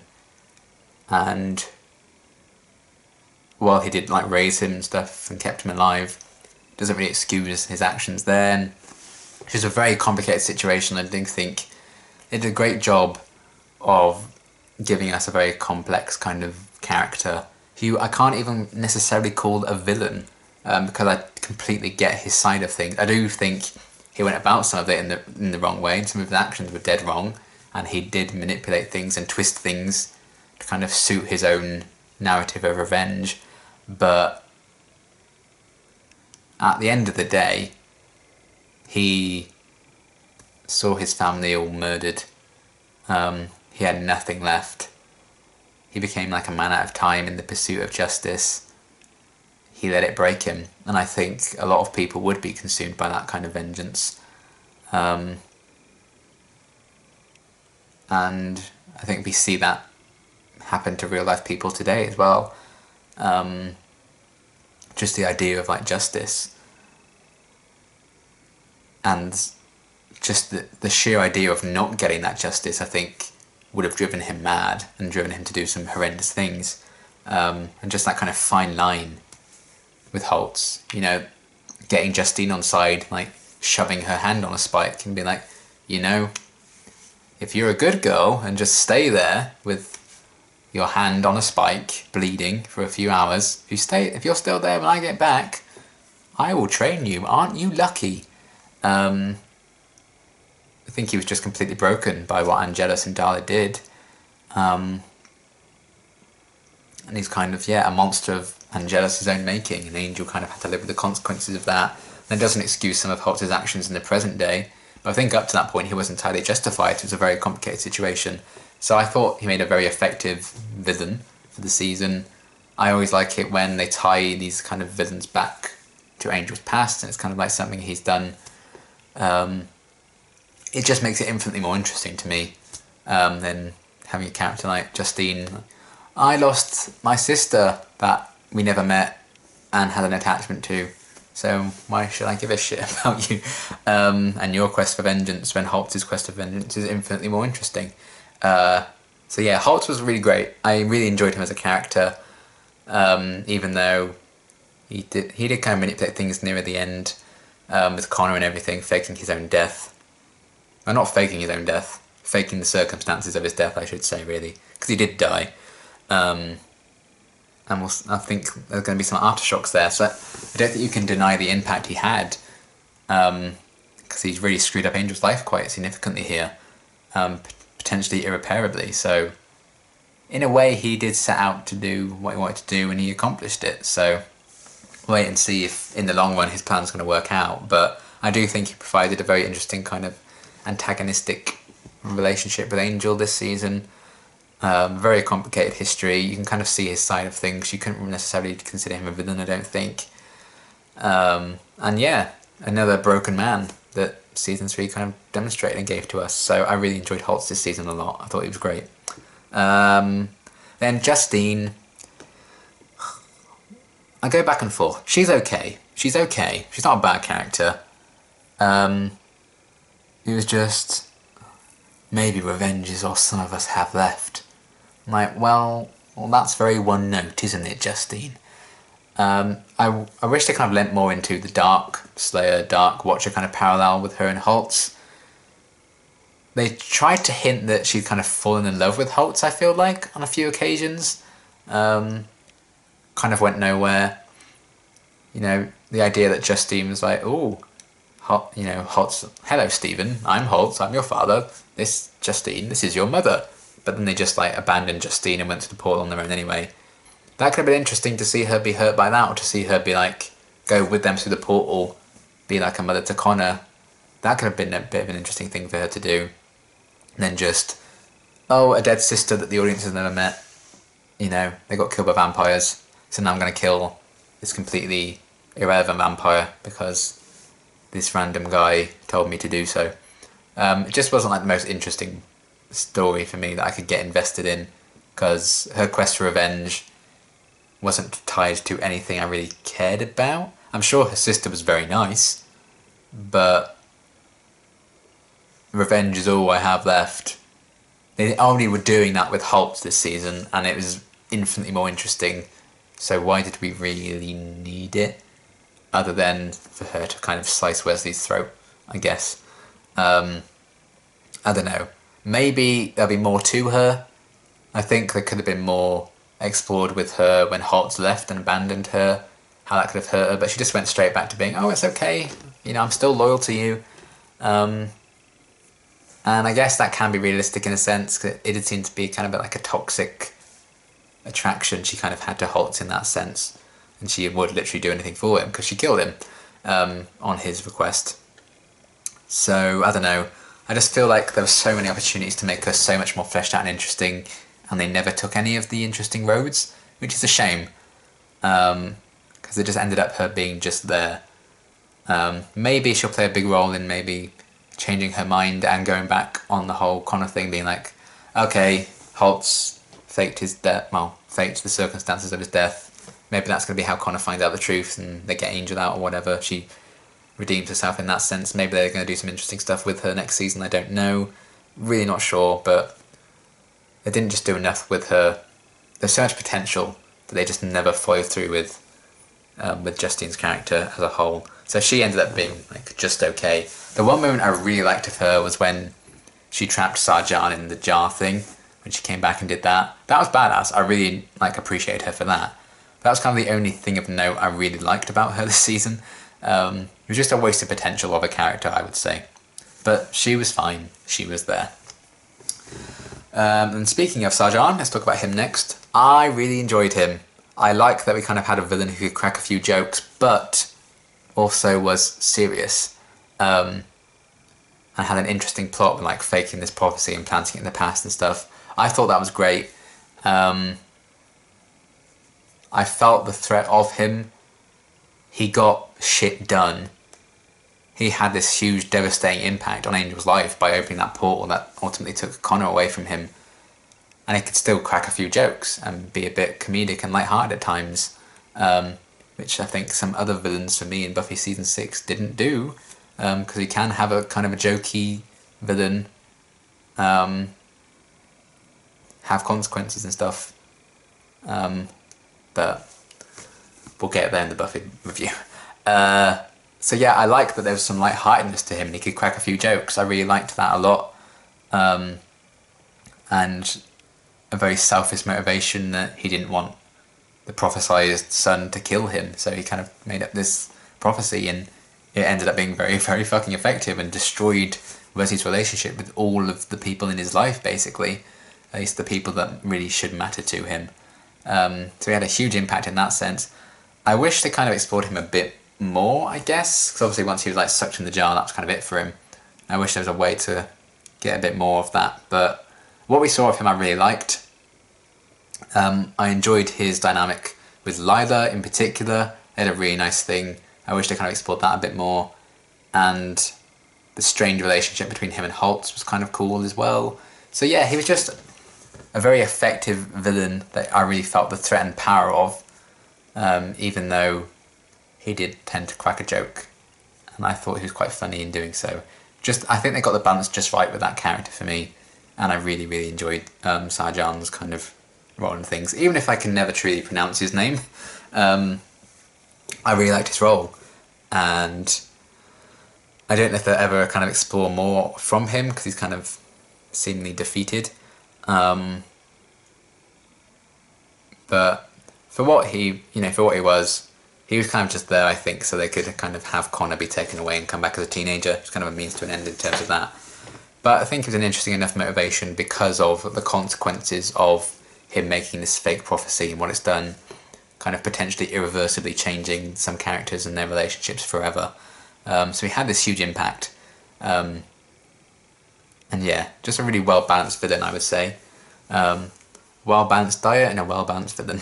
So yeah, really enjoyed Sarjan a lot. I thought he was a very different kind of foe, I think, to face, in terms of like the lightheartedness that I think came along with the character. So yeah, that was really cool. I really enjoyed him as a whole. And since we're going to be talking about Connor next, I'm going to take another drink.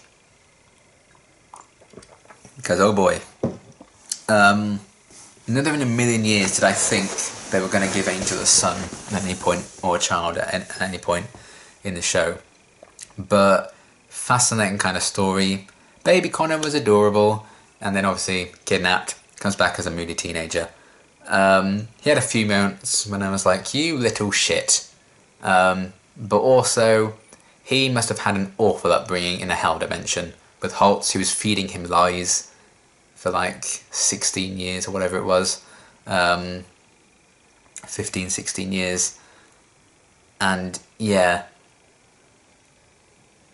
there was still kind of that moments in him. I think he was taught... I think the interesting thing with Connor is the nature versus nurture debate. I think his gut was telling him to trust his real dad, I would say, and be like, you know, he means me well. I probably should like be on his side and stuff. But he's been raised otherwise, and he feels this deep loyalty to Holtz as well, because Holtz is like the father who raised him for most of his life, basically all of his life. He's going to feel that loyalty there. But there is kind of an instinctiveness that I think is what makes him interesting, and the fact that I don't think he's too far gone just yet. Obviously, what he did to Angel at the end of season 3 isn't great, kind of dumping him in the ocean like that. But he's just a very misguided kid who must have had an awful rough upbringing, just learning how to hunt and stuff like that. And a bit of a badass fighter, which is kind of a cool element to his character. He needs to stop jumping all the time. He jumps everywhere. Like, kid, slow down. Just walk. Take the bus. And by take the bus, don't stand on the roof of the bus and ride it, you know? Pay for a ticket. And yeah, I think there's some interesting stuff they can do with him, and I'm fascinated to see what his role is going to be next season. Whether they're going to just commit to him being like a full villain and an antagonist against Angel or not. But I think there's a spark there deep down that he knows he can trust Angel. But just the loyalty to Holtz and believing that Angel killed Holtz, it's kind of severed that for now. So yeah, he's a very interesting kind of way of exploring the nature versus nurture side of things. But there are some moments of humanity and wholesomeness to him as well. I liked him bonding with Sunny, and that kind of moment, and then just like him discovering snacks and stuff for the first time, and not realising how vending machines work. There are some endearing qualities to him, and he can also be kind of like a badass and a bit of a savage, cutting that guy's ear off like that. So yeah, I think the fact that he's not too far gone is what makes him a bit more interesting to me, even though at times he can be a bit of a little shit, and say some really bratty stuff. I can kind of understand it, because he's just a teenager. Teenagers who are brought up on Earth all their lives can be bratty. So the fact that he was brought up in a hell dimension, and God knows what creatures he had to fight and kill since he was like a tiny, tiny little boy, and he's still like only just equally as bratty, I think is kind of a miracle, and kind of testament to him really. So yeah, I like the idea of Angel having a son who's like a teenager now, and again having to adapt to this new world. How is he going to cope with that? What's he going to do next? What side is he going to be on? Kind of unpredictable, I think, right now as to what side he's going to lean towards ultimately, and that's what makes him kind of an interesting character to me right now, and I hope they continue to flesh him out, because he's directly tied to Angel himself and to Darla. So I think he's inevitable that he needs to be a big part of the show, because he's Angel's son, and I think that's a very interesting story. And I think they've laid some interesting groundwork there with him being like torn between two worlds, two fathers. Yeah, so there's some interesting stuff that they can do with Connor, I think, and I'm looking forward to seeing exactly how they explore that next season, hopefully. Unless, you know, season 3, he has a change of heart, season 4 even, he has a change of heart, like, oh, I've made a terrible mistake, goes in, tries to save Angel and drowns, and that's it. I don't know. I hope they don't go that route, because that'd be a bit disappointing, but we'll see what happens with that. I'm excited. And then, yeah, we have Gavin, who hasn't really had a lot to do, but I thought I'd mention him anyway, because he's just there to kind of piss Lila off, really, and be kind of an antagonist to her. She's more a means of an end, I think, to get the audience to kind of root for Lila a bit at times. And yeah, he's kind of just there. But there's a smarminess to it. I think the actor's really good, because you just really want to punch Gavin in the face. It's kind of satisfying when Lila like gets one over on him, or Angel gets one over on him. He's just like the perfect example of like the smarmy character that you just love to hate, like a lot of Wolfram and Hart lawyers, I suppose. So yeah, I liked that quite a bit. And I don't know if they're ever going to like explore more to him, or if this is just as much surface level Gavin we're going to get. I feel like they could explore him a bit more, because I think they put him in when the plot kind of requires him to do certain things, or be a bit mischievous or whatever. Sometimes he seems really capable at like reading people and leading what Linwood would want and kind of using that against Lila. Other times he's pretty stupid and easily stopped. So I think it just depends on what the script needs Gavin to do at times. He's a bit kind of flexible like that, and a bit flimsy like that, which isn't great. But I think the actor's really good. And he succeeds in being like the smarm character that you just despise.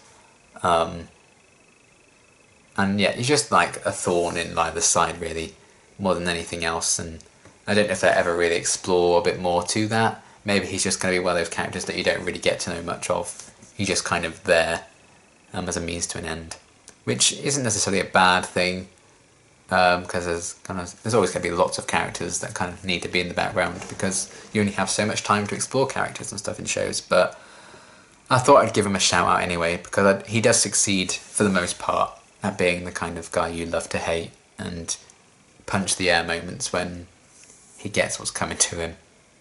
So I guess that's Gavin. Okay, if you've noticed a bit of difference in like the lighting and stuff, it's because it's the next day. I need to go to bed when I've filmed the last half. So, who was next? I believe we just talked about Gavin. So next is going to be Gru. The Gru Salag. You know what? He's fine. He's fine. I still could have done without him. You know, I am kind of gotten to the point where I'm just tired of them just finding all these excuses to keep couples apart, and surely it's more interesting to at least explore them, even if it doesn't work out. I know they're like, oh, couples get boring once they're together. Like, not necessarily, you just need to write them well. Couples can be together and happy and still interesting, and I'm kind of done with the Buffyverse not at least going for that with just one couple. Just give me one. But no, making progress with Cordelia and Angel, and then boom, Gru comes back. I found him quite boring at the end of season 2, as I talked about in my review, I would imagine. He was just fine, he was just there, but when he was talking about all his history and stuff, I was like, I don't care about you, we've just met you. And it just seemed like Cordelia's attraction to him was just the basic physical level, so why am I invested in that?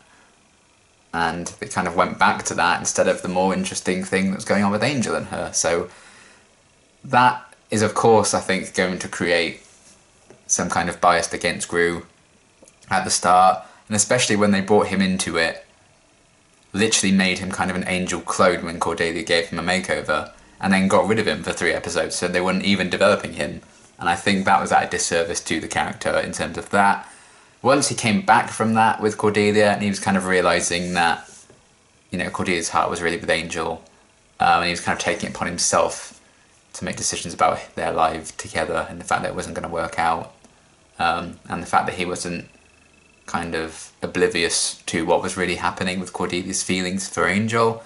That was good. That was some good development, and you know, he wasn't just this love-struck dummy, basically, which they seemed to be presenting him as originally. He was just like a very good fighter, and he'd just rush in without care and without thinking, and they were trying to make that seem like a really good quality compared to Angel, which I don't think is necessarily the case. And I'm glad they eventually gave him a bit more. I still think it wasn't really worth bringing him back, but I think more fondly on him now than I did at the end of season 2. So I guess that's something, because he did win me over. He had a few funny moments near the end of the run of the season, and I did like that they kind of showed the side to him where he kind of knows a bit of what's going on. He's not just totally blind to Cordelia's true feelings and stuff, which I think does show like a genuine care and the attentiveness he had towards her, which I always have to give him credit for, because he always did want what was best for Cordelia. But he definitely, particularly in like the first half of his appearances this season, I would say he was just an obstacle, and that meant he was a bit boring and just there. But they did start to do a bit with him, and I do like that he kind of took his own destiny into his own hands. I was like, you're in love with Angel, I'm going to go and make his own path, because, you know, he was just going to be locked in a relationship with Cordelia where she's clearly into someone else more. It's not good for either of them, so it was good that he kind of took it upon himself to head off. So I think in that sense he did get like a good kind of send-off if this is it. I don't know if we'll see him again. I don't think we really need to, but who knows. Again, I do like him more than I did this time last season. Could have done without him coming back, to be honest, but they started to do a bit with him, but I do think it was a bit too little too late for the most part. But Gru, he's fine, he's okay, he had a few funny lines, and they did a bit more of him this season than they did with that little arc in season 2, so I guess that's something. Some praise I can throw upon Gru, so well done, Gru Talarg. Hope you're doing okay wherever the hell you went. So yeah, that was him. Next, Linwood. Kind of the new Holland, I suppose.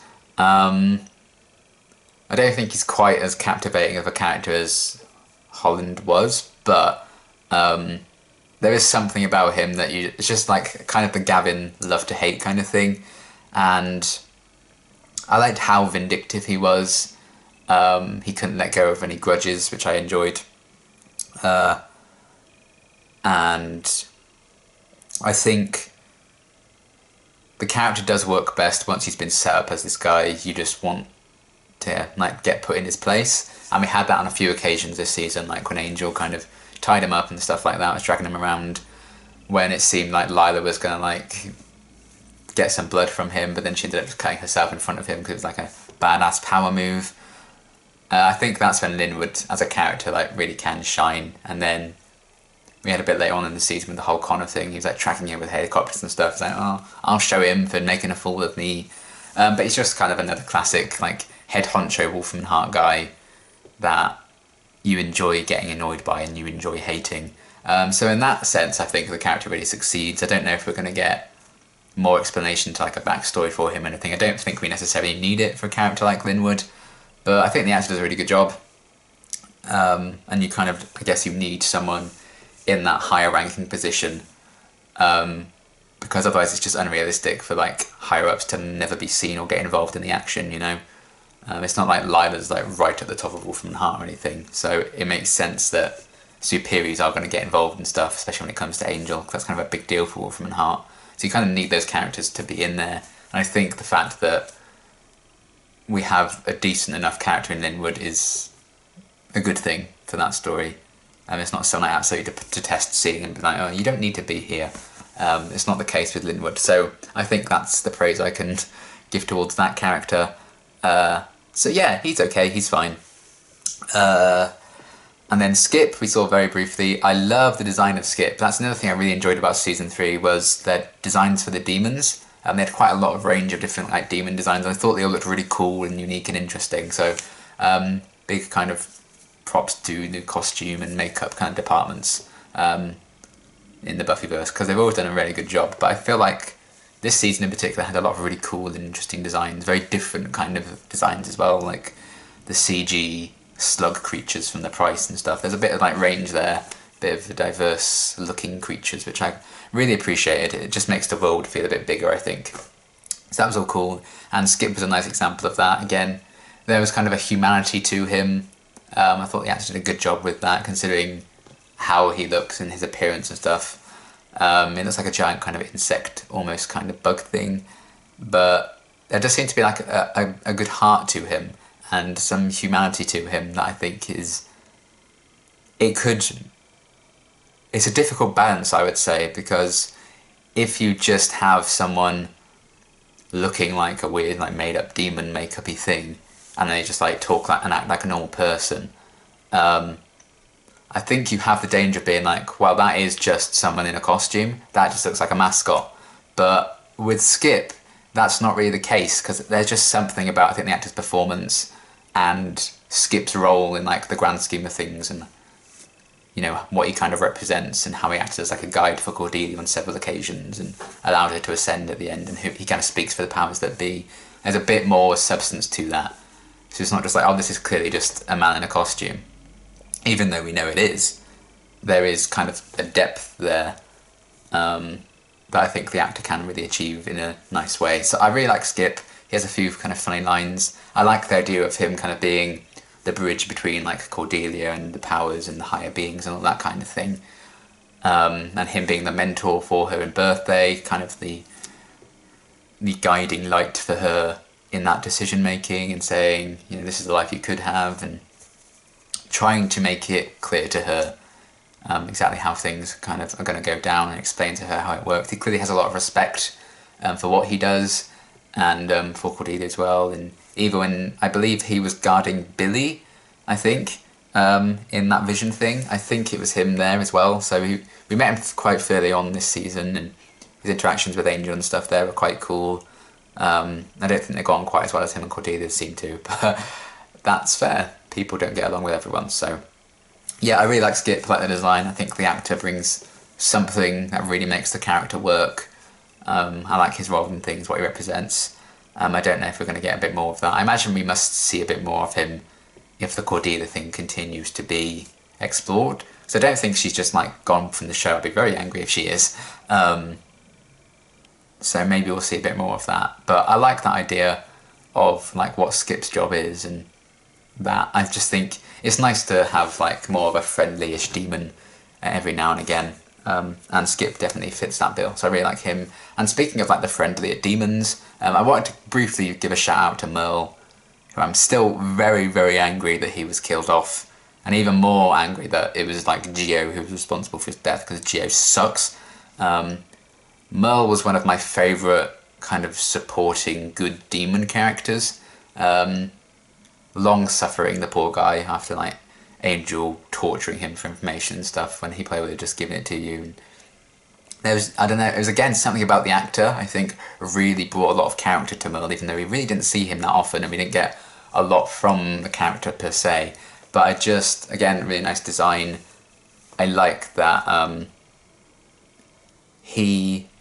when it really counted, he had a lot of self-respect for himself. When Angel was trying to apologise for what he'd done to him and stuff, Merle wasn't just making it easy for him, being like, yeah, apology accepted, let's move on. You know, he was angry about what was going on and what Angel had been kind of using him for and stuff, torturing him almost. So I really enjoyed that aspect of his character, and there was just a lightheartedness to Merle that I really appreciated. It was nice to kind of have some comic relief, because I think that often makes the exposition easier to kind of digest and doesn't feel as kind of crowbarred in. No, we just need to force some exposition out. I think Merle as a character and the actor who played him they just made exposition sound really interesting, and I think that's very hard to do. So I think that's where the big success is of Mel's character, and I really, really enjoyed him. So sad that we can't get any more of him, and that he was killed in quite a brutal way. That kind of sucks, but I wanted to give him a shout out because I loved Merle, so there we go. Hashtag justice for Merle. And then next we have James and Elizabeth. I thought I'd pair them together because they were kind of a pairing in the premiere. And again, they're representing a part of Angelus' past and Angel's past, and that coming back to haunt Angel in a big way in the premiere. These two lovers that were hanging out with him and Darla. And yeah, the fact that Angel accidentally killed Elizabeth, that sent James down this really horrific path of losing the person he loved, and kind of a bit of foreshadowing, I guess, of, you know, he lost his love, you know, back in the days when they were hanging out with Angel and Darla, and then very soon after Angel lost Darla as well. Not that they were really together anymore, but you know what I mean. So I liked that. I liked the idea of Angel having these people that feel wronged by him, and him accidentally killing a vampire he used to be quite close to in another like time in life. I thought that was a cool idea. And then James's quest for revenge and being kind of lost because his love had gone. Yeah, I thought that was a really interesting idea. I like how they kind of explored that. I think it was a good idea to have them in the premiere episode because it's a good way of... I think season premieres can be pretty hard to do and make them a bit interesting because, you know, with the premieres you need to sometimes introduce new characters or introduce new setups and just set up like this season arc as a whole. So sometimes like the villains and the plot lines for season premieres aren't that interesting. They're kind of a bit more generic because they need more time to set up other things and introduce other elements. So the fact that the premiere this time around had like these characters tied to Angelus and that past, I thought made it a lot more interesting in terms of a plot line. And I really liked that, and I enjoyed what those two kind of brought to the table there. I thought James was an interesting kind of villain for that premiere. And it was just a bit of like foreshadowing, I think, of things to come, of people in Angel's life who felt wronged by him. Namely Holtz and Sarjan, of course. So yeah, I enjoyed what those two kind of brought to the premiere. I thought they were an interesting little kind of threat to start off the season with. Then next, I'm just gonna have some juice. Geo. Potentially the worst person ever. Potentially the most hated person in the Buffyverse. My god, what an infuriating man. Just...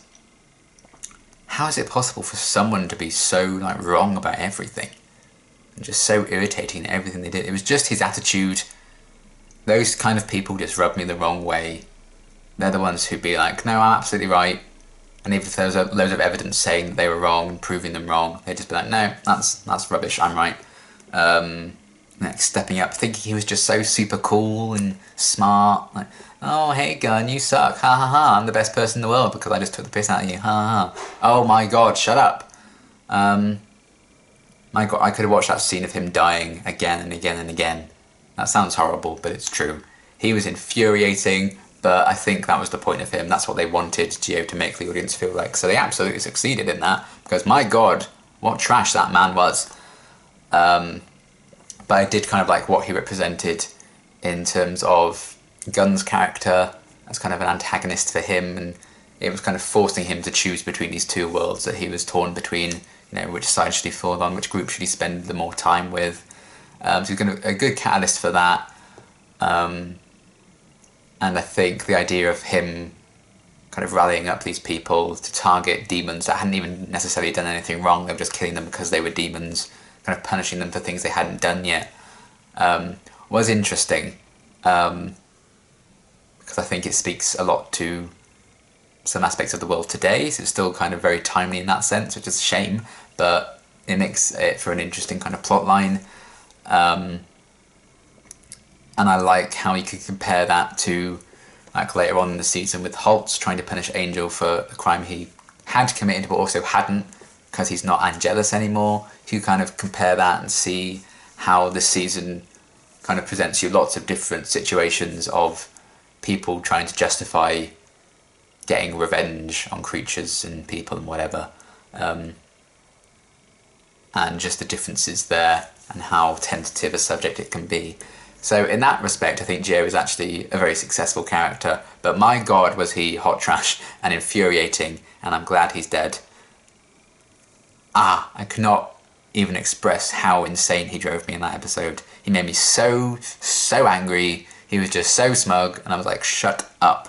And then he got his head like bitten off or something, and the world was okay again. So yeah, needed to mention Gio, because I do think what they were trying to do with the character worked very successfully, and it's clear what they were going for with him.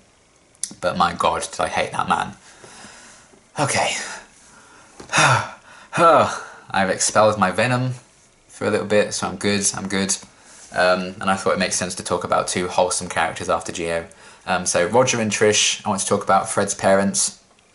I love that they were kind of setting them up to be like, oh, are the parents evil? I do think they kind of went a bit too hard on that aspect, because when it turns out they were just kind of innocent, it was like, well, what was the point of those scenes when it was just like the two of them talking together, but it still seemed suspicious. You know, there was still like an explanation for it and stuff, and like, oh, they're going to call the police, blah blah blah. But I think they did try a bit too hard to make them a red herring, and that may not have worked once you kind of find out that they were just more innocent. But regardless, I really liked seeing Fred's parents. I thought they were very kind of sweet and very supportive and wanting the best for their daughter, which I can always appreciate, especially when it's Fred. And yeah, Trish had some really badass moments when she was like driving the bus into the creature. I really liked how they set that up, her kind of explaining that she was a bus driver earlier in the episode. So she was pretty cool, I really enjoyed her. And Roger just kind of like learning about, you know, demons and all that. Just kind of, they really took it in their stride, I would say. They took it better than I would. I enjoyed that aspect, because we'd gotten to a point where people were finding out about demons and stuff. Like, we had it with Kate in the first few seasons, and we've kind of done that before, where they're like, no, I don't accept this, I don't like this world, you stay away from me. It was nice that Roger and Trish kind of came around to the idea very quickly, and allowed Fred to kind of remain behind and stuff when she realised that her place was with the Angels and Investigations crew. So yeah, I really enjoyed them. I thought they were very sweet and wholesome. It was nice to kind of have two characters who were just nice and good humans, not evil. That was a really cool thing that I very much enjoyed. So those two were great. Another person to talk about is Billy, I would say, mainly because he was kind of eccentric in a fantastic episode this season. And he was also in that Vision thing as well, which I really enjoyed. And how he was kind of introduced in that, you know, it's kind of in like this burning cube or something, wasn't he? Then Angel kind of had to free him to help Cordelia out. And then they revisited that a couple of episodes later, and the consequences of that, and that Billy was actually not a particularly nice person. And yeah, how he kind of spoke to exploring the topic of misogyny, and how he could influence all these people, you know, what he did with Wesley and stuff. It's quite harrowing and dark stuff they went with Billy as a character. But I do think it is an important topic they could discuss through someone like Billy. I like that it kind of showed that he was utterly detestable and wrong, and you were clearly not supposed to be like, oh, he's kind of morally grey, that's interesting, you know, what he was doing and using his powers and stuff for. He was clearly just a jerk and a horrible, horrible person and vindictive, and they kind of made him out to be like, this is wrong, he's the villain. It's good that they did that, basically. Sometimes characters shouldn't be morally grey, I would say, when it comes to topics like misogyny and, you know, hating women, essentially. So yeah, they took the right stance with that, and I think Billy in that episode was quite a powerful kind of villain, and it was kind of good to see him get his comeuppance there when I think it was Lila who killed him in the end, I think. So yeah, I think that was kind of a satisfying way of going about dispatching of him, but he was just an effective, hateable villain. and I kind of like what he was representing in terms of like themes they were exploring with that episode. And yeah, he was just kind of a solid villain in that sense. So I did want to shout out to Billy, because you suck, you're a horrible, horrible man, but an effective villain, an effective kind of part of that episode, I would say. I like how they kind of set him up in episode 2 and then explored it more in episode 6. It was kind of cool to explore the consequences like that. So yeah, that was cool. And then the ballerina, I want to talk about briefly, the prima ballerina, mainly because it was just Summer Glau. It was really cool to see her pop up in Angel. I think this was her first role, I think, her first TV role. And she's like a dancer and stuff, so that kind of makes sense, because she did a bit of dancing in Firefly too, so it's not like a big surprise, but I did enjoy that. I really liked the idea of this character who'd kind of been trapped and forced to perform exactly the same show again and again and again, and then Angel kind of convincing her to change it up and try and break free from that awful man's control as well. That was a really kind of little cool story for her, and kind of sad how her story all played out, and the fact that she spent her entire existence just doing this again and again and again. Then when she was free, she just kind of vanished into nothing, because, you know, she probably should have died such a long time ago. But the idea of Angel kind of watching the show, it's exactly the same performers and stuff, and then him allowing her to be set free, because that's kind of what she wanted, and her finally being able to break out of that performance and change the routine and not trip up in that one move every single time. It was a really interesting story for her. Very kind of tragic, as I said, but I liked it. I thought it was quite a powerful little thing, and a nice way of kind of saying you don't need to be stuck in your ways.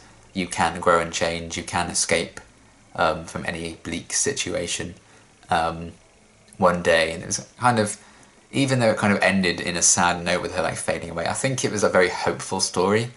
And I liked that. It was nice to kind of have a kind of hopeful story every now and again in such a bleak kind of universe as this is. So I really liked that, and it was great to see Summer Glau show up and to see her first role. Because, you know, I've seen her in... I saw her in Firefly first, obviously. Well, I saw her in Arrow before that. I saw her in Arrow first, then Firefly. Maybe it was in Arrow.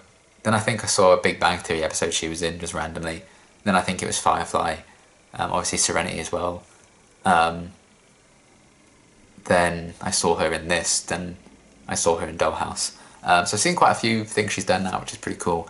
And yeah, I really, really enjoyed seeing her pop up. So shout out to the ballerina character as well. Then the kind of final few I wanted to talk about were Sunny, and I think his name was Tyke. Sunny's kind of drug dealer type guy. He was kind of another generic sort of villain, but I thought I'd kind of mention him because he was kind of centric to the Sunny stuff with Connor. Connor kind of cutting off his ear, whoops, and then Tyke coming back for revenge. He was just kind of an average little villain, but I thought for what they needed for that episode, you know, it was something so Angel could kind of prove himself to Connor, I guess, because taking the bullets for him. So he was just kind of generic, but I thought the actor was okay, and the character was just like, sure, an effective villain, but I mainly did want to talk about Sunny, because I really liked her scenes, actually. I liked the connection they were kind of exploring with her and Connor. I don't think they needed to do the kiss or anything. I think because it wasn't going to go anywhere anyway, because kind of the tragedy of like the addiction and stuff that she was suffering and going through, and she ultimately overdosed. I don't think they necessarily needed it, but they wanted to show Connor making these connections on Earth, I suppose. And I don't know. It was okay. I didn't hate that aspect of things, now that I know that Connor was of age, of course. But yeah, I really liked that kind of dynamic with Sunny and Connor, and I thought she just seemed like... It's a tragedy, I think. She seemed like a really nice person for the most part. She just clearly had some shit cards dealt to her in life. But like giving Connor these snacks and things... There did seem to be a genuinely good person there, but she got led astray, she got led down a horrible, horrible path, probably made some bad choices along the way, and that ultimately killed her in the end. But I did think it was interesting that such a dark, horrible, morbid story was given to a character that they called Sunny. I thought that was kind of interesting. And in that moment, I think Sonny was very much the light for Connor in a very dark period when he was kind of getting used to this brand new world for him. So the fact that he found a bit of light in a character called Sonny, I thought that was very nice and symbolic and things, but then pulled the rug from under you with that kind of death for her. So another kind of tragedy there with Sonny, but I did enjoy the actress. I thought the character was pretty good when we saw, you know, for the limited time we saw her, and the bond with Connor I thought was very interesting. It was nice to see that Connor could make those bonds with people even if he'd only just met them. So he's not like everyone he meets, he's like, oh, I'm gonna hunt you because that's all I know. He can make these like nice human bonds, which again adds into the hope that I think Connor's not too far gone yet. You can turn him around and he can hopefully form some good friendships with his dad and his dad's friends and find a new family all over again. So yeah, those are kind of the main characters I want to talk about for season 3, but we had quite a nice little range. Some absolutely infuriating people, some cinnamon rolls, some really fun, interesting characters and some good villains. So yeah, hopefully we can continue to get some really neat characters, be it new ones, old ones, ones always around next season as well. So yeah, really good set of characters in season 3. I did really enjoy kind of what they all represented and how they tied into like bigger themes and stuff the season had going on. So yeah, that was that for the characters. And now I want to talk about some of the themes I picked up on for season 3. Again, this probably isn't every single theme that I could think of. I probably missed a few, but in the moment, this is what I was kind of thinking of. And we just don't want to be here all day, basically. And I'm sure there are some themes that I haven't thought of and that you guys may have. So please do let me know how you kind of take away lots of aspects this season. But yeah, I didn't want to go on forever and ever. So I've got 1, 2, 3, 4, 5, 6, 7, 8. I say, oh, I'm not going to go on forever. I've picked out 9 themes. So that's actually quite a lot. And I've picked a few examples for each theme to kind of see how it ties into it. Again, that's not every single example I can think of, but I just don't want to go on forever.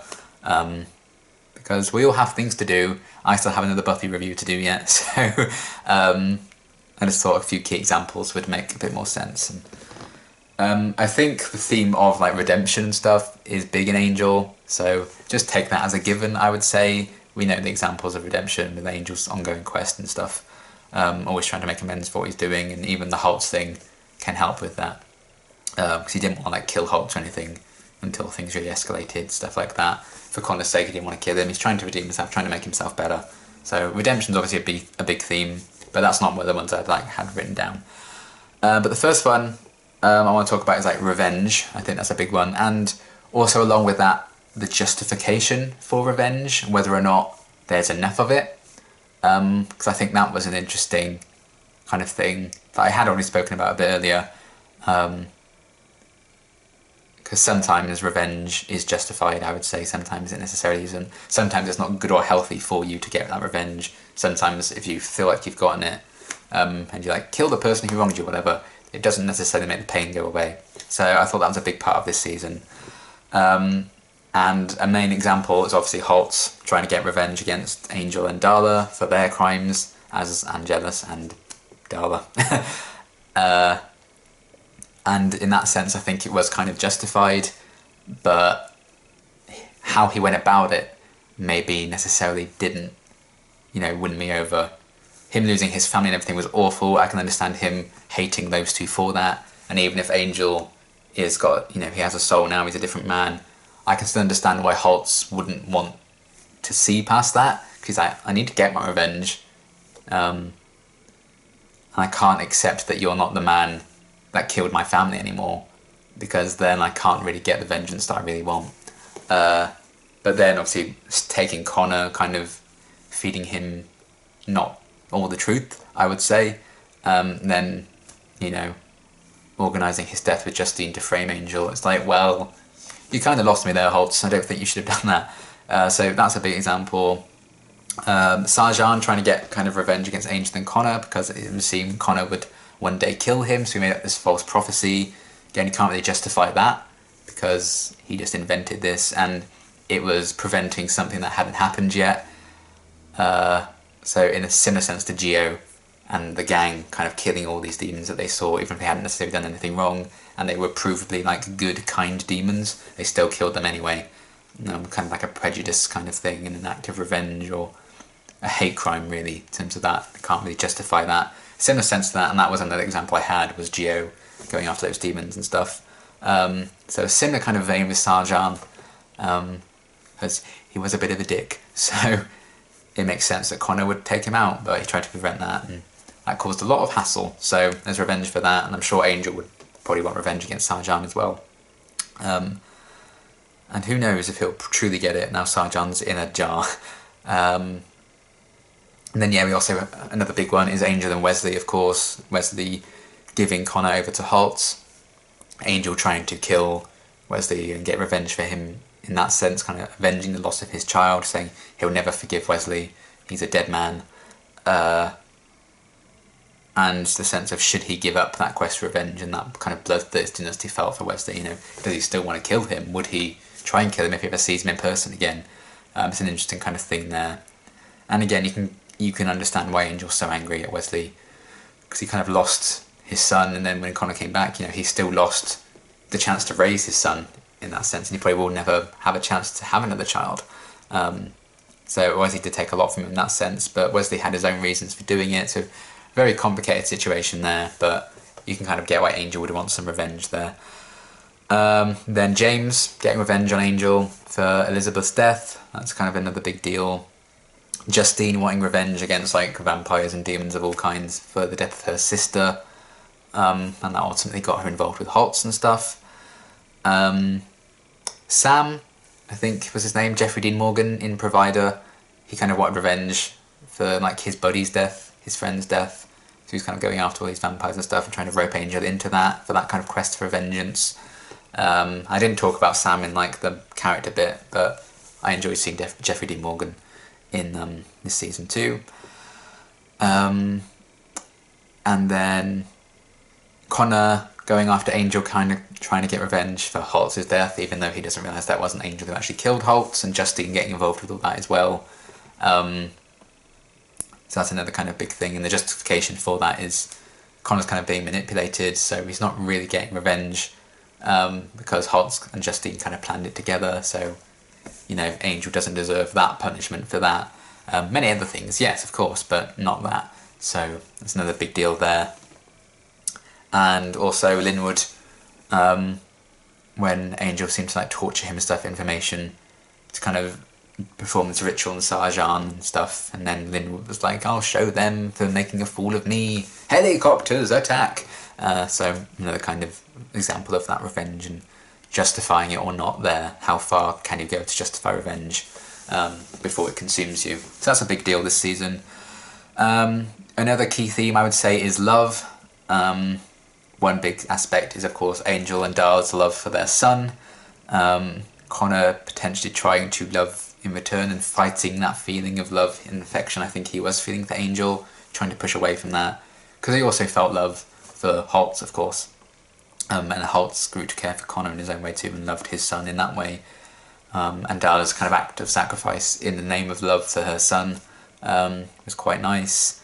Justine and Holtz. Justine seemed to kind of have a bit of love for Holtz there, and certainly loyalty, but I think they did hint that she kind of was in love with him.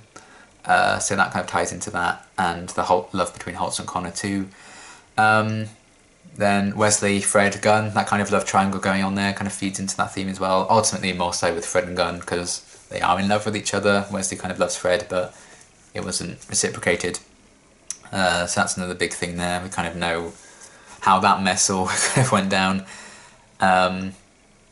Angel and Cordelia, they kind of fall in for each other and realise their feelings, but then of course, no, she has to ascend, he has to sink to the bottom of the ocean, no one can be happy. But still, it was a big deal, the kind of growing love and bond between those two, so that's kind of a big thing this season too. James and Elizabeth, their love for each other ultimately became quite consuming for James in his quest for revenge too. So it's funny how many of these like love and revenge stories and themes can kind of overlap with characters. I think that's kind of interesting. And also Summer Glau, Ballerina. The fact that this guy became kind of obsessed with her in kind of the guise of love, I would say, and forced her to perform for centuries, I think. So that was kind of another example of that. And then another theme is the idea of destiny / finding your place and finding where you belong. I think Cordelia was a part of that, in the fact that with her visions and everything becoming half demon, it seems to kind of find a place for her there, between Earth and a higher plane, and now she's ascending to be a higher being. Maybe that's like a destiny for her, and the fact that she sees all these visions, ultimately a lot of these visions do come to pass. There's kind of destiny in that sense as well. Holtz and Justine kind of finding a place in the world. Holtz in this new timeline, trying to get revenge and everything. Justine kind of found him and found a reason to keep going by getting on board with Holtz's cause, and then everyone else they kind of roped in to help with that as well. Kind of found their place and seems to belong there. And also Holtz was kind of telling Connor, you belong with your father now, you belong with Angel now. Even though that's kind of part of a larger scheme, there's also that idea of finding where you belong. And Connor's torn loyalties between his two fathers as well. You know, which side should he kind of sit with in that? Does he belong with Angel? Does he belong with Holtz? Blah, blah, blah, blah. And that was another big deal as well. And then Fred, it's another example, like finding your place, finding where you belong. A big part of that was in Fredless, where she thought she was going to go off with her parents and stuff because maybe she didn't quite fit in with the Angel Investigations team, but she ultimately realised that her place was at the hotel. She could make all these cool gadgets and stuff. When Wesley left, she kind of needed to find a place as like the research person and the books and stuff, and the season ends with her and Gunn on their own together. So maybe they're going to find a new place within the hierarchy of that group too. Gunn and his kind of gang, the loyalty between his old gang and the Angel Investigations team, finding his place amongst them. And those kind of torn loyalties with that. And prophecies, the prophecies this season kind of ties into the theme of destiny as well, even though Sarjan's prophecy was kind of false. It was kind of a big deal, and it did provide the inevitability of Angel losing Connor. And Angel's kind of ongoing Shanshu prophecy as well kind of ties into like this destiny potential for Angel, should he ever redeem himself and become human again. And yeah, quite a few prophecies this season basically. So there's that. Then another theme is like family / losing family. Angel and Connor. Angel lost his son, even though he came back to him, you know, he can't get that time back that he could have spent raising Connor for like 16 years or so. Darla kind of dying as well. Angel lost the mother of his child, Connor lost his mum, never got the chance to meet her. Holtz lost all his family, they were all killed by Angelus and Darla. That kind of sent him on this awful quest for revenge that consumed a lot of people and destroyed a lot of lives. And then Connor ultimately lost a father figure in Holtz as well. Justine lost her sister, then she lost Holtz. Wesley lost everything. He even mentioned, I don't know if it was this season or last season, he did mention like, you know, these people are my family. I think it might have been this season, and then ultimately, you know, his actions with the prophecy and stealing Connor and stuff meant he lost all of that. He lost that family. He doesn't really have anyone around him now, except potentially for Lila, and we'll see where that leads. So yeah, Wesley kind of lost all his family in this season as well. He's never quite had that close bond with his real family, it would seem, because his father doesn't seem like a very nice man. And then yeah, just the idea of this whole Angel Investigations group kind of being a family unit, especially when Connor came along, they all kind of had to look after him and responsible for him, helping Angel through losing that. You know, they very much formed kind of a familial bond in that sense. And then yeah, Darla, obviously, her role in things, and then also Fred and meeting her parents, seeing her kind of torn between where should she be there, and seeing how they were affected by finally finding their daughter again, looking out for her welfare and stuff. So just getting to know some families to like our main crew is another big part of that theme. Just need to turn the page. Okay, And then another theme that I thought of was loyalty and devotion. So we kind of have Wesley is a big part of that, obviously, because he did show a lot of loyalty to Angel, and even when he first got the prophecy, he was like, this can't be right, you know, Angel would never hurt his son. Things escalated from there. There was literally an episode called Loyalty this season, so that kind of makes it obvious, like one of those themes. So yeah, everything with Wesley there, and like divided loyalties and losing loyalty and stuff, having that tested was quite something, because he's always been quite devoted to Angel ever since he kind of been given the job. And then Holtz and Sarjan, Justine, that kind of whole mess. Justine was very loyal to Holtz. Holtz and Sarjan kind of had this deal and this alliance, but Holtz quickly kind of broke that and kind of ended that loyalty to him. He didn't really have that much respect for him. He was more devoted to his own cause, and ultimately became devoted to Connor, etc., etc. Lila seems very devoted to her job and what she does, and what she was kind of saying about, you know, this is kind of who I am now. I became this person that I pretended to be. That's just who I am now. She's clearly devoted to doing the best she can at Wolfram and Hart and doing the job to the best of her ability. Then again, Angel, Connor and Holtz, that kind of, Connor needs to be loyal to Holtz because he was kind of raised by him. He sees him as his father. But Angel's also his father by blood as well, and he kind of felt a bit of loyalty to him at times. Then obviously Holtz's death really changed things there, and Angel's always going to be very loyal to Connor's welfare and what he needs.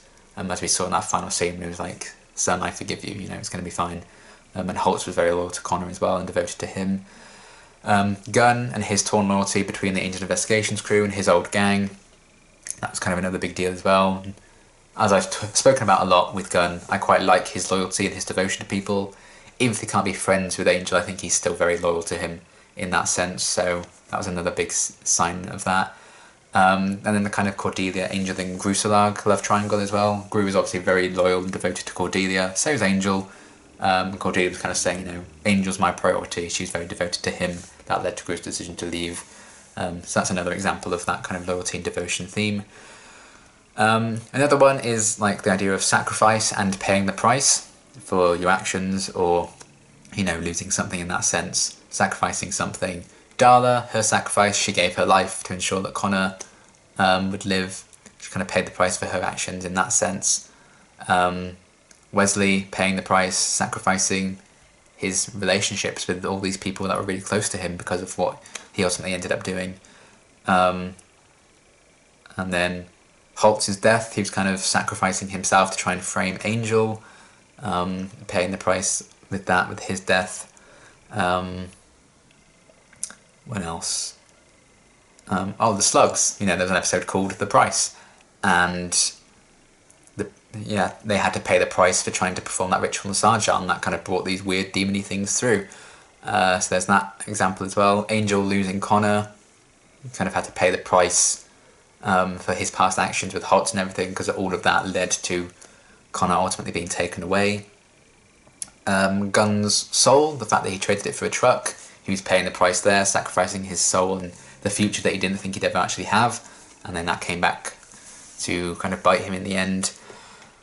Cordelia and her visions, originally they were like killing her, but she was still willing to pay that price because it was helping people, and that was kind of what she felt she brought to the team. Then that kind of got sorted out and stuff, and the price of that necessarily means like leaving this mortal plane and this mortal coil behind and ascending. And then yeah, Angel and Cordelia at kind of the end of the season as well, paying the price for their actions throughout the season, meant that they kind of had to sacrifice the potential of them getting together and actually being a thing, because Cordelia kind of had to choose to ascend instead, and Angel getting framed by Holtz meant that glug glug glug, basically. So that's another theme. Another one I thought of was the past coming back to haunt you, which I think was a theme I picked up on last season as well. It makes a lot of sense when Angel has such a rich and long history and was like evil and kind of irredeemable back in the past. It makes sense that they're going to have lots of things come back to haunt him in that sense, and this season was no different, if not more so than ever before. We obviously had Holtz coming after him and Darla. Sleeping with Darla meant that she got pregnant, so that's kind of led to everything with Connor this season as well. So that's more recent kind of history coming back to haunt him. James and Elizabeth in the premiere, These old friends of his, he accidentally kills one of them with not knowing who it was. That led to a quest of revenge as well. Gunn's soul, he traded it away. They came back to kind of collect on that debt. It's the past haunting him. Gru's return, it's kind of Angel's past coming back to haunt him because he was finally going to tell Cordelia how he felt. Then Gru's flow came back and changed it all and kind of took that opportunity away from him. Angel kind of dealing with Buffy's death and that grief at the start of the season. You know, that rich history and love between those two kind of came back to haunt him when Buffy died, and he had to get through that grief. But he was surprised that it didn't kill him in the end. He thought it would kill him losing Buffy, but it didn't. But, you know, it still kind of would haunt him until he realised that Buffy was alive. Cordelia's visions, the fact that she got them from Doyle in the first place, and they've slowly kind of gotten worse and worse and been killing her. I came back to get her. Quite literally with the idea of, like, this prophecy coming back to haunt Wesley, because it was, like, this prophecy in the past, but also in the future, because Sarjan kind of, in the future, scattered this prophecy back in time, and then Wesley found it. So it wasn't technically, like, particularly old, this prophecy, but it seemed to be because it was spread throughout history. So the past came back to haunt Wesley because him discovering that and translating that prophecy led to a huge downfall for him. Then another one is responsibility. It's another theme I kind of talked about. Angel and Holtz. Angel kind of taking responsibility for what Angelus did to Holtz's family. Angel and Holtz both feeling like they have this responsibility over Connor and how he's going to be treated. Connor taking responsibility when Holtz died, going after Angel. Wesley feeling this responsibility over Connor's safety when he thought that Angel might ultimately kill him because of the prophecy, and then all his actions from there. Cordelia's visions, the fact that she decided to go back to a life where she wasn't famous, because then it saves Angel from being destroyed by having those visions for himself. She becomes half demon to kind of carry that burden, so she kind of took that responsibility on her shoulders there. And then Angel helping to free Billy to help save Cordelia, then that kind of came back to haunt them as well, and he had to take responsibility for that action by stopping Billy, and everything that kind of went from there. And then Cordelia ascending at the end of the season, she's taking responsibility for her powers and, you know, what she is now, this half demon kind of thing, and having to ascend and not talk to Angel, leave her friends behind for whatever the fuck they're going for with that. But she took some responsibility there, and she has a new level of responsibility because she's now seeming like a higher being, which is kind of crazy. And then the final theme I was picking up on was the idea of who you are, and also who you were, who you're seen as, and who you could be. So obviously we have Angel, Angelus, and Holtz, that kind of mess. Holtz still very much sees Angel as Angelus. He still calls him Angelus, even though Angel has a soul now. He's not Angelus anymore, but that's who Holtz sees him as. So technically he still is that, because he needs to own responsibilities of Angelus, even though that's who Angel used to be, as opposed to how Holtz sees him now. And then we have Connor kind of getting lost. So we saw Connor as a baby and stuff, and then he was taken, he comes back, he's a teenager, lost all that time with Angel. Had Angel been allowed to raise him for all those years instead of Holtz raising him in this hell dimension, the idea of who Connor could have been there and how different he would have been, is kind of that idea. And Angel kind of sees him as his son and everything, but Connor doesn't quite see it that way. He's like, you know, my name's Stephen, I'm Stephen. So that's who he sees himself as opposed to the son that Angel probably should have gotten to raise. And then, yeah, Cordelia, being this higher being all over again, she's been seen as something greater than, you know, she's kind of outgrown living on Earth, it would seem. So that's kind of who she is now, as opposed to who she used to be. The whole situation in Billy, when Wesley got affected and, like, hunting down Fred, and after that kind of all went off and stuff, he was kind of afraid that Fred would never see him as anything else ever again. He thought, I'm just this monster now, that's who Fred's going to see me as. And she was like, that's not the case, Wesley, you know, that wasn't you, that wasn't your fault. But that was still a big fear for him. He hated seeing people see him in such a horrible, horrible light. And ultimately that still kind of happened later on in the season anyway. Then Lila, talking about how she kind of became this kind of evil person she is now by putting on this face. That's who she became. That's who she kind of is seen as, and who she truly is now. Angel and the old man, when they kind of like swapped bodies and stuff.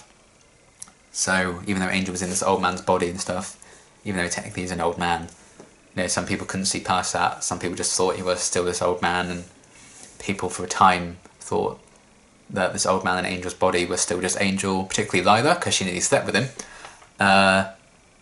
So yeah, again, you know, seeing who you really are, but who other people see you as because of the body swap situation. Cordelia in the alternate timeline, where she got the Hollywood dream that she'd always wanted. She was seen as this huge kind of movie star and TV star and everything. Everyone kind of adored her. That's ultimately not who she felt she should be inside, so she kind of switched that back around, and everyone in that timeline kind of saw them be a bit different. You know, Wesley lost an arm, I think it was. Angel was completely wrecked by the visions and kind of a shell of his former self. So that's who they could have been, but Cordelia kind of changed that. And then, yeah, Cordelia and Gru as well, I would say. Gru sees Cordelia as this princess, and Cordelia thought she wanted to be with Gru at first, and then her feelings for Angel became more and more apparent, and the idea of who they could have been together ultimately didn't come to pass because it wasn't meant to be for them, so Gru decided to leave. So that's kind of another example of that theme of, you know, who you are, who people see you as, who you could be, who you were, and how sometimes that all kind of blends into one and it gets very confused and muddled in a very interesting, complicated way. And I think season 3 did a really great job of exploring that, so I thought that was very, very interesting. So those were kind of themes I picked up on in season 3. Okay, so next we're going to talk about favourite episodes for this season. And as always, we start off with the favourite episodes that you guys voted for.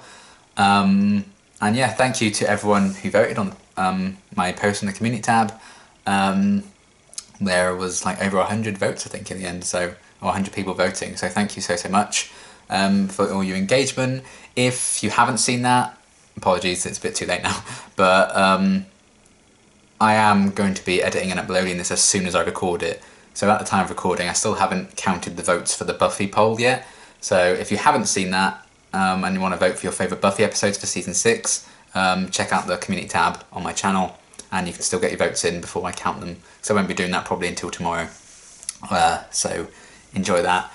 And yeah, ultimately, we kind of, with all your votes, your guys' rankings of season 3 ended up going down to like 12 kind of slots.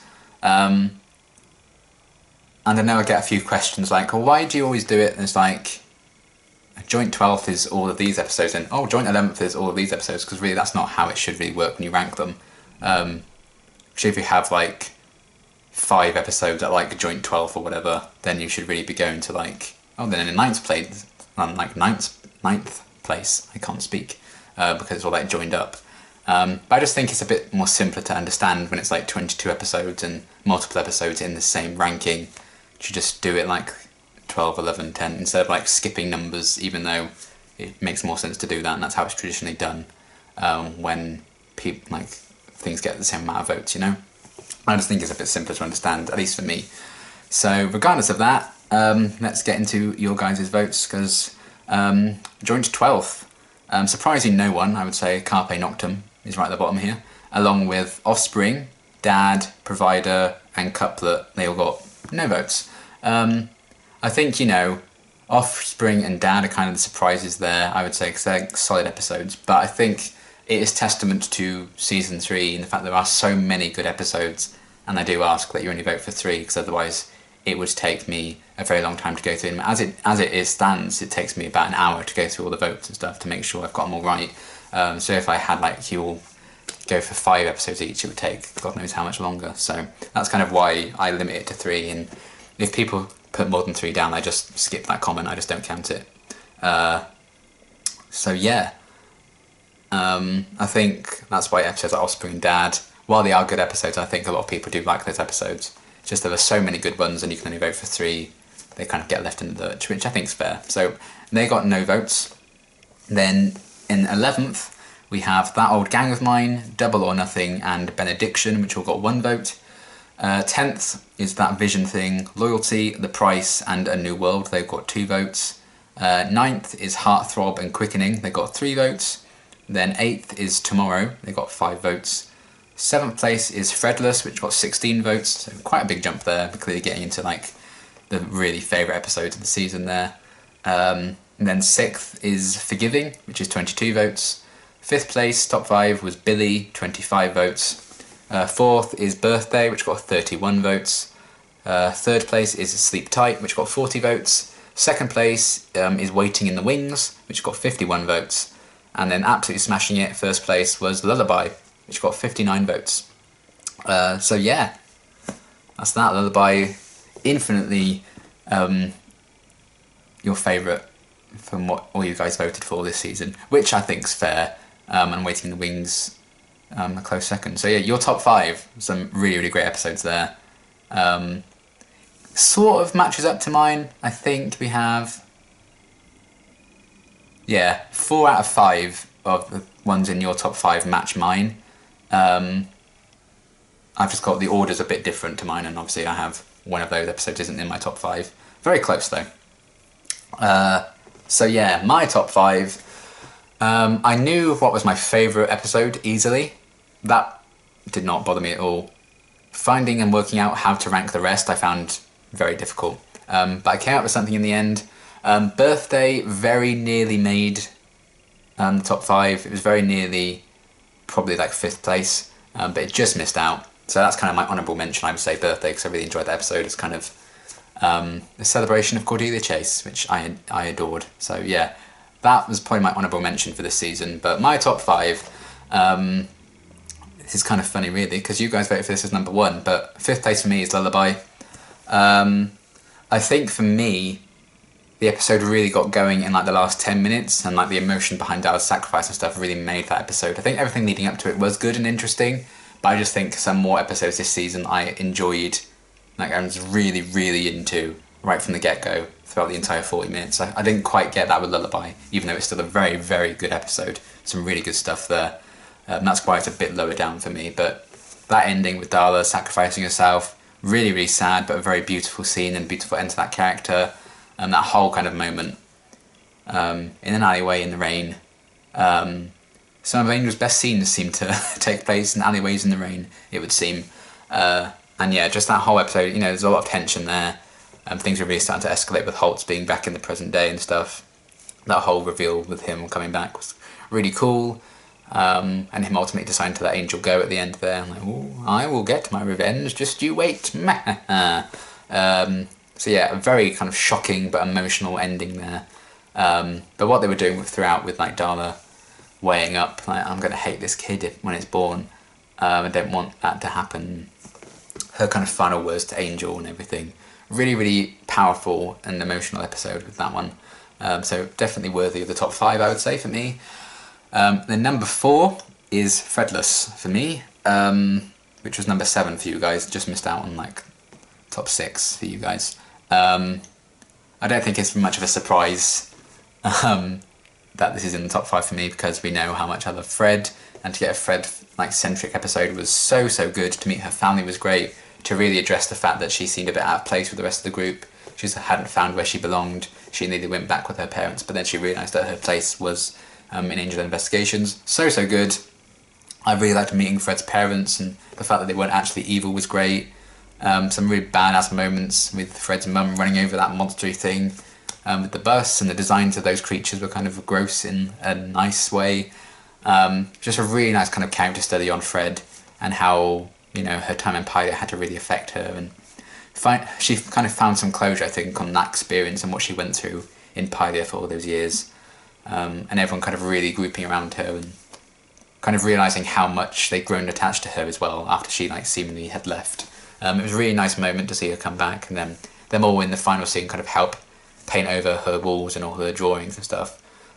Really symbolic, really nice moment seeing that they've all kind of grouped together and supporting her, and she kind of had joined the family properly. Really nice episode. I loved that one. Then the 3rd place was Billy. And again, I don't think this is a big surprise to people, because after that episode in the reaction, I did say that's probably my favourite episode of Angel so far. I adored it, and I still adore it. Very, very tense. The idea of like the themings behind it and everything with misogyny and stuff like that, I thought were very strong. Very brave topic for them to kind of cover. And I really like that they kind of went there with that, and we had some really badass moments from like Lila and Cordelia and Fred, and the fact that it was exploring consequences of Angel's decision to save Billy in episode 2 in order to help Cordelia. I like how that kind of came back and it made it a very personal kind of stakes there. The Wesley and Fred scenes where Wesley kind of got taken over and was like hunting Fred down, like The Shining, it was really kind of tense scenes there. Really, really enjoyed that kind of moment and that aspect of things. I thought that was really well done. A very kind of an edge of your seat episode for me. I just thought it was so stunningly done. I really, really enjoyed it. And then yeah, number 2 for me is Sleep Tight. My god, this was like the shit hits the fan portion of the season. I think this episode did have one of my favourite scenes in the Buffyverse. I think this is the episode that had the Lorne and Wesley scene where he was humming and Lorne kind of reads him. He's like, oh shit. And they have that fight. I think that was this episode. It may have been the episode before. I can't quite remember. But either way, I do remember this episode being holy fucking shit. Because obviously the ending with Holt taking Connor, jumping through the portal, Angel seemingly loses his son forever. Just really high stakes and high tension in that episode. And the ending with Wesley getting his throat cut, he's just left bleeding out. Like, what the hell's happening? Just crazy. Crazy. To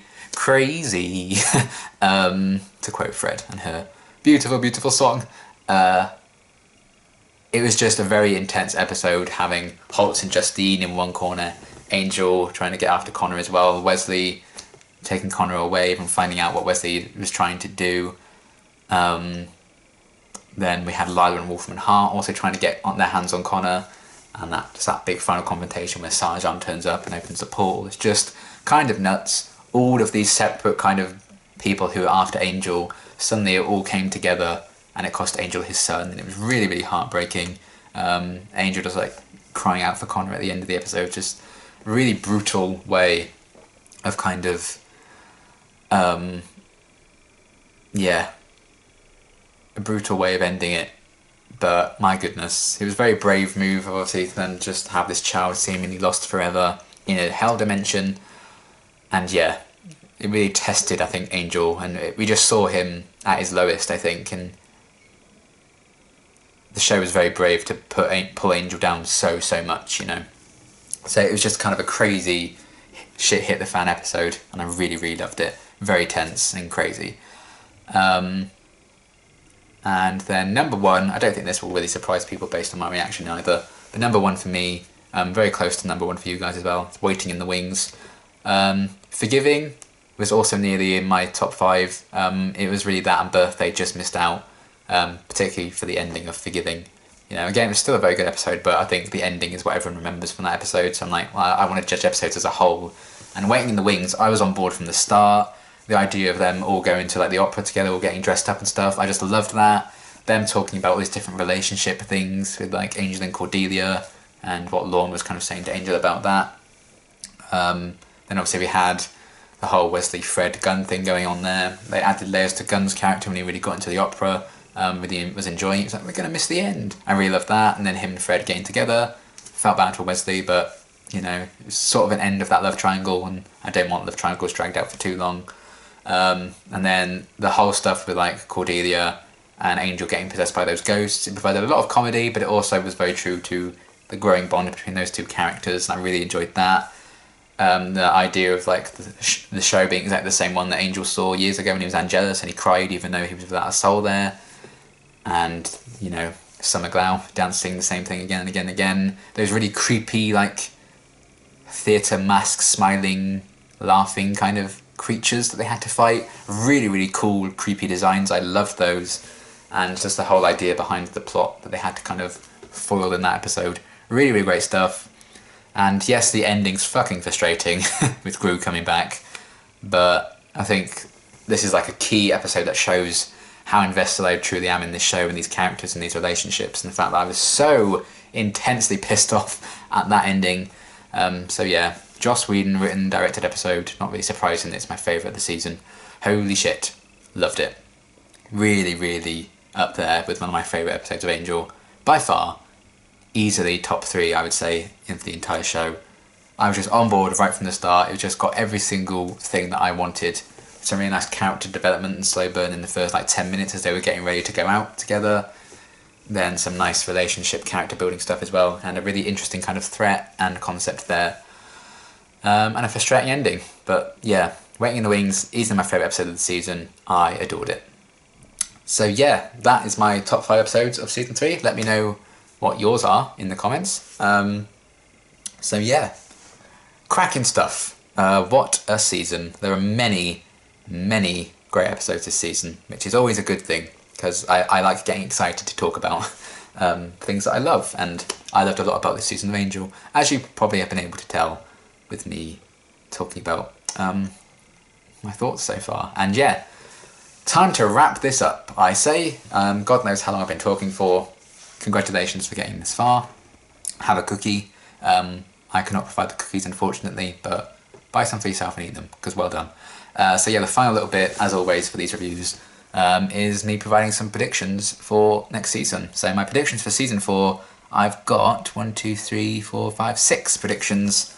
And yeah, we'll see how we do. This is the portion where you can laugh at me for getting everything so entirely wrong, and I won't find out if I am wrong or not for 22 reactions yet. So we'll see. But yeah, my predictions for season 4 are, my first one is that Wesley's going to join Wolfram and Hart. They seems to be leaning towards that direction near the end of the season. The fact that he seems to now have formed some sort of bond with Lila, shall we say, to put it lightly. I think they're going to be spending a bit more time together developing that. And the fact that he doesn't really have a place anymore with Angel Investigations, he's kind of separated himself from that group. Maybe he's going to join Wolfram and Hart because it's just like the easier thing to do, you know? He's got to make that dollar, so maybe Wolfram and Hart's going to provide it for him. I don't want that to happen, but I think that's where they're going with it. So that's kind of my first prediction there. And it could provide some interesting stuff to do with Wesley next season. And it could mean that since he's not part of like the main gang anymore, this could still be a way of giving him a lot of screen time. So in that case, I would kind of be here for it.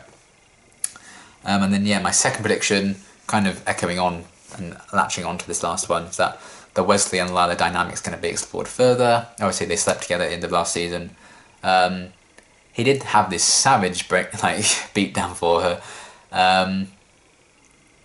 but I do think we're far from over exploring the potential with those two and the chemistry between those two that seems to have suddenly appeared. I'm kind of excited by it. I am looking forward to seeing hopefully a bit more of that. So I think that's going to be a big part of next season, exploring Wesley and Lila together, because Wesley doesn't really have anything else right now. So as much as he may not want to spend time with Lila, I think he'd want to, because he still wants to, or feels like he has to and needs to, because who else is really going to talk to him, especially when every 5 seconds she kind of reminds him how alone he is. So he'll probably latch on to her in that respect. So I think that dynamic is going to be explored a lot more next season. Then my third prediction is that Gunn and Fred are going to take on more responsibility next season. Certainly in the start of it, because everyone else is fucked off. So it's just literally those two wondering where everyone else is. So I think maybe they're going to have to run things for themselves for a little bit. I don't know if that's going to cause some strain in their relationship or not. It's either going to strengthen it or cause a lot of strain, I would say. But I think they're going to have loads kind of taken on, a lot of workload taken on, because they have to kind of perform like everyone's jobs for just 2 of them. Fred was already getting to that point where Angel kind of put her in Wesley's role, and she's like, well, you do all the reading, Fred, you do the research and tell me what you find out and stuff. So she was already taking on a lot more responsibility, but now it seems to just be her and Gunn, at least for the time being. I feel like that could be a big part of their character arcs, at least in the early part of next season. So I'm going to say that. Then my fourth prediction is that the Angel and Cordelia pairing is going to be tested further. I don't think they're just going to drop that. I'm sure Angel's going to get out of his predicament. I'm hoping we're going to see Cordelia again. Otherwise, I do look like a fool if I say, oh, we're going to explore this more. They can't if Cordelia's not fucking there. But yeah, I think they're going to be tested a bit more, and I don't think they're going to get them together anytime soon. So there's going to be more obstacles in their way in terms of that, which I'm kind of not here for, but I am predicting it's going to happen because I think that's where they're going with it, because no couples can be together and happy. And I get it's tough with Angel to be with anyone, because if he has true happiness he turns evil. But you know, there's clearly, they are in love with each other and they haven't even got physical for that to happen, so I think they could find a way to make it work, you know. But no couple can be happy for long in the Whedonverse, so I'm not getting my hopes up. But yeah, I think they are going to kind of test that pairing a bit more next season and see what happens with it. And then my fifth prediction is that I think Connor seems to have been set up to be the big bad, and I think they're going to continue going down that path, and he's like going to be set up to be like a big villain for the show. But I think ultimately he isn't going to be. I don't know whether that means another villain will step up and be like, I'm actually the big threat you need to worry about at the end of this season. Worry about me, and maybe then Connor has to team up with Angel and everyone to take them down. Or it could be that Connor realises he made a big mistake and that Holtz kind of planned his death to frame Angel. He kind of like tries to get forgiveness from his dad and he kind of really joins the crew or something. It could be either one of those things, but I feel like they're going to make it seem like Connor's going to be a big villain in the show, but that's not ultimately going to be the case. That's kind of where I'm going with that. We'll see. We'll see how right or wrong I am with that, but that's going to be my fifth prediction. And then my sixth and final prediction is that Fred will continue to be a cinnamon roll. And I'm fairly confident that will be the case, but who can say? So yeah, that kind of explains itself, that one. Because we know I love Fred. She's my cinnamon roll. That's going to continue next season. Boom. If I had to bet money on any one of those six coming true, it would be that one. That's why I saved it till last. Because it's kind of a given for me anyway. I mean, she could kill a bunch of puppies. I'd be like, oh, because it's Fred. Which isn't great, but here we are. So yeah, those are my predictions for season 4. If you're laughing hysterically right now at me for getting so much hilariously wrong, then pipe down, keep it to yourself. How dare you? And yeah, we'll see. We'll revisit those obviously in my season 4 review. And that, my friends, is season 3 of Angel. Easily my favourite season so far. I adored it. Some fantastic episodes, some fantastic character arcs, particularly with Wesley and to an extent Angel and Cordelia as well. The addition of Connor I thought was a very interesting one. I liked Holtz's story, even if I feel like they were a bit undercooked at times with him. I liked Sarjan as well. Lila was great. The Darla kind of stuff in the first half of the season was really powerful and very well done. I think the show's really hitting its stride. There's some really cool themes going on, some really great individual episodes. Some not as much I loved, but there we are. And yeah, some storylines I'm still not like, where are they going with this? Like the Cordelia ending, bringing Gru back I didn't really need. And I'm kind of done with like no couples being allowed to be happy. I just think it's kind of boring now because it's all they ever do. But we'll see. And there was some interesting setup for next season. I'm not sure on all of it yet. I can't get really excited for it because I don't know where I'm going with it, but it was there. So we'll see what season 4 brings now. I am aware that season 4 seems to not be a favourite amongst a lot of people. A lot of people seem to say that they hate it. So I'm excited to get into it for that reason more than anything else. Obviously to see what happens next with these characters that I love, but a lot of people do not like this season, it seems. So I'm excited about that, mainly because I got the same stuff like that about Buffy season 1. When I started the show, I got floods of comments saying just power through season 1, season 1's not very good, power through it, and then it gets really great in season 2. I really like season 1 of Buffy. I think it's really good for what it is. I still get a lot of enjoyment out of season 1. So I'm hoping the same thing happens here, and I just really, really enjoy it, even though everyone else seems to say just power through it, even though it sucks. But you know what? Shows have a bad season at times. Most shows do. And it does tend to be season 4, which is very strangely. Apart from Agents of S.H.I.E.L.D., because season 4 of Agents of S.H.I.E.L.D. is the best one. So yeah, I'm intrigued to see how I'm going to take it. Because so many people hate it, doesn't necessarily mean that I will. We'll have to see what they do with it. I had some very unpopular opinions in Buffy this season, mainly regarding the trio, and everyone telling me how wrong I am. I do tend to have a lot of very unpopular opinions when it comes to TV shows and movies. I'm often in the minority about things, so maybe season 4 is going to be great for me. But I'm really excited to find out exactly what's going to go down and what that entails and why some people may not be so keen on it. We'll have to wait and see. Definitely a very polarising season. It seems to be either people's absolute favourites bar none. And I've only heard a few comments like that. The vast majority of comments I've heard about season 4 is that they didn't enjoy it. So I'm looking forward to seeing why that may be the case and whether or not I agree with it. So yeah, season 3, at least for now, Angel's on an absolute high for me. My favourite season so far. I've loved it. Thank you as always for supporting my reactions to this season. I've had an absolute blast getting through it. Thank you for being patient waiting for this review to come out as well. My throat is killing me, so I need to stop talking and just relax. And yeah, I'll get this edited up for you guys, hopefully ASAP. As long as I have enough room in my iPad to store the footage, we'll see. It does tend to be a bit of a struggle getting these reviews published because my iPad always runs out of space. So yeah, there we have it. Season 3 is done. Dunzo. Can't wait for season 4. Hope you guys are at least excited for the reactions, even if you're not big fans of the season. We'll wait and see. But yeah, thank you so much for your support on season 3. I've had an absolute blast with it. And yeah, until the Buffy review, if you watch that, if you don't watch the reviews, or you don't watch the Buffy review, see you for season 7 of Buffy, final season, or / season 4 of Angel. I can't remember which one I start first. Just look up the Slay Alive guide online and you'll see which one I start first, because I don't know yet. I'll worry about that once I've done the Buffy review. But yeah, this is it. Love this season, favourite so far. What a show. Looking forward to season 4. Hopefully you guys are too. We'll see. And yeah, until then, thanks for watching.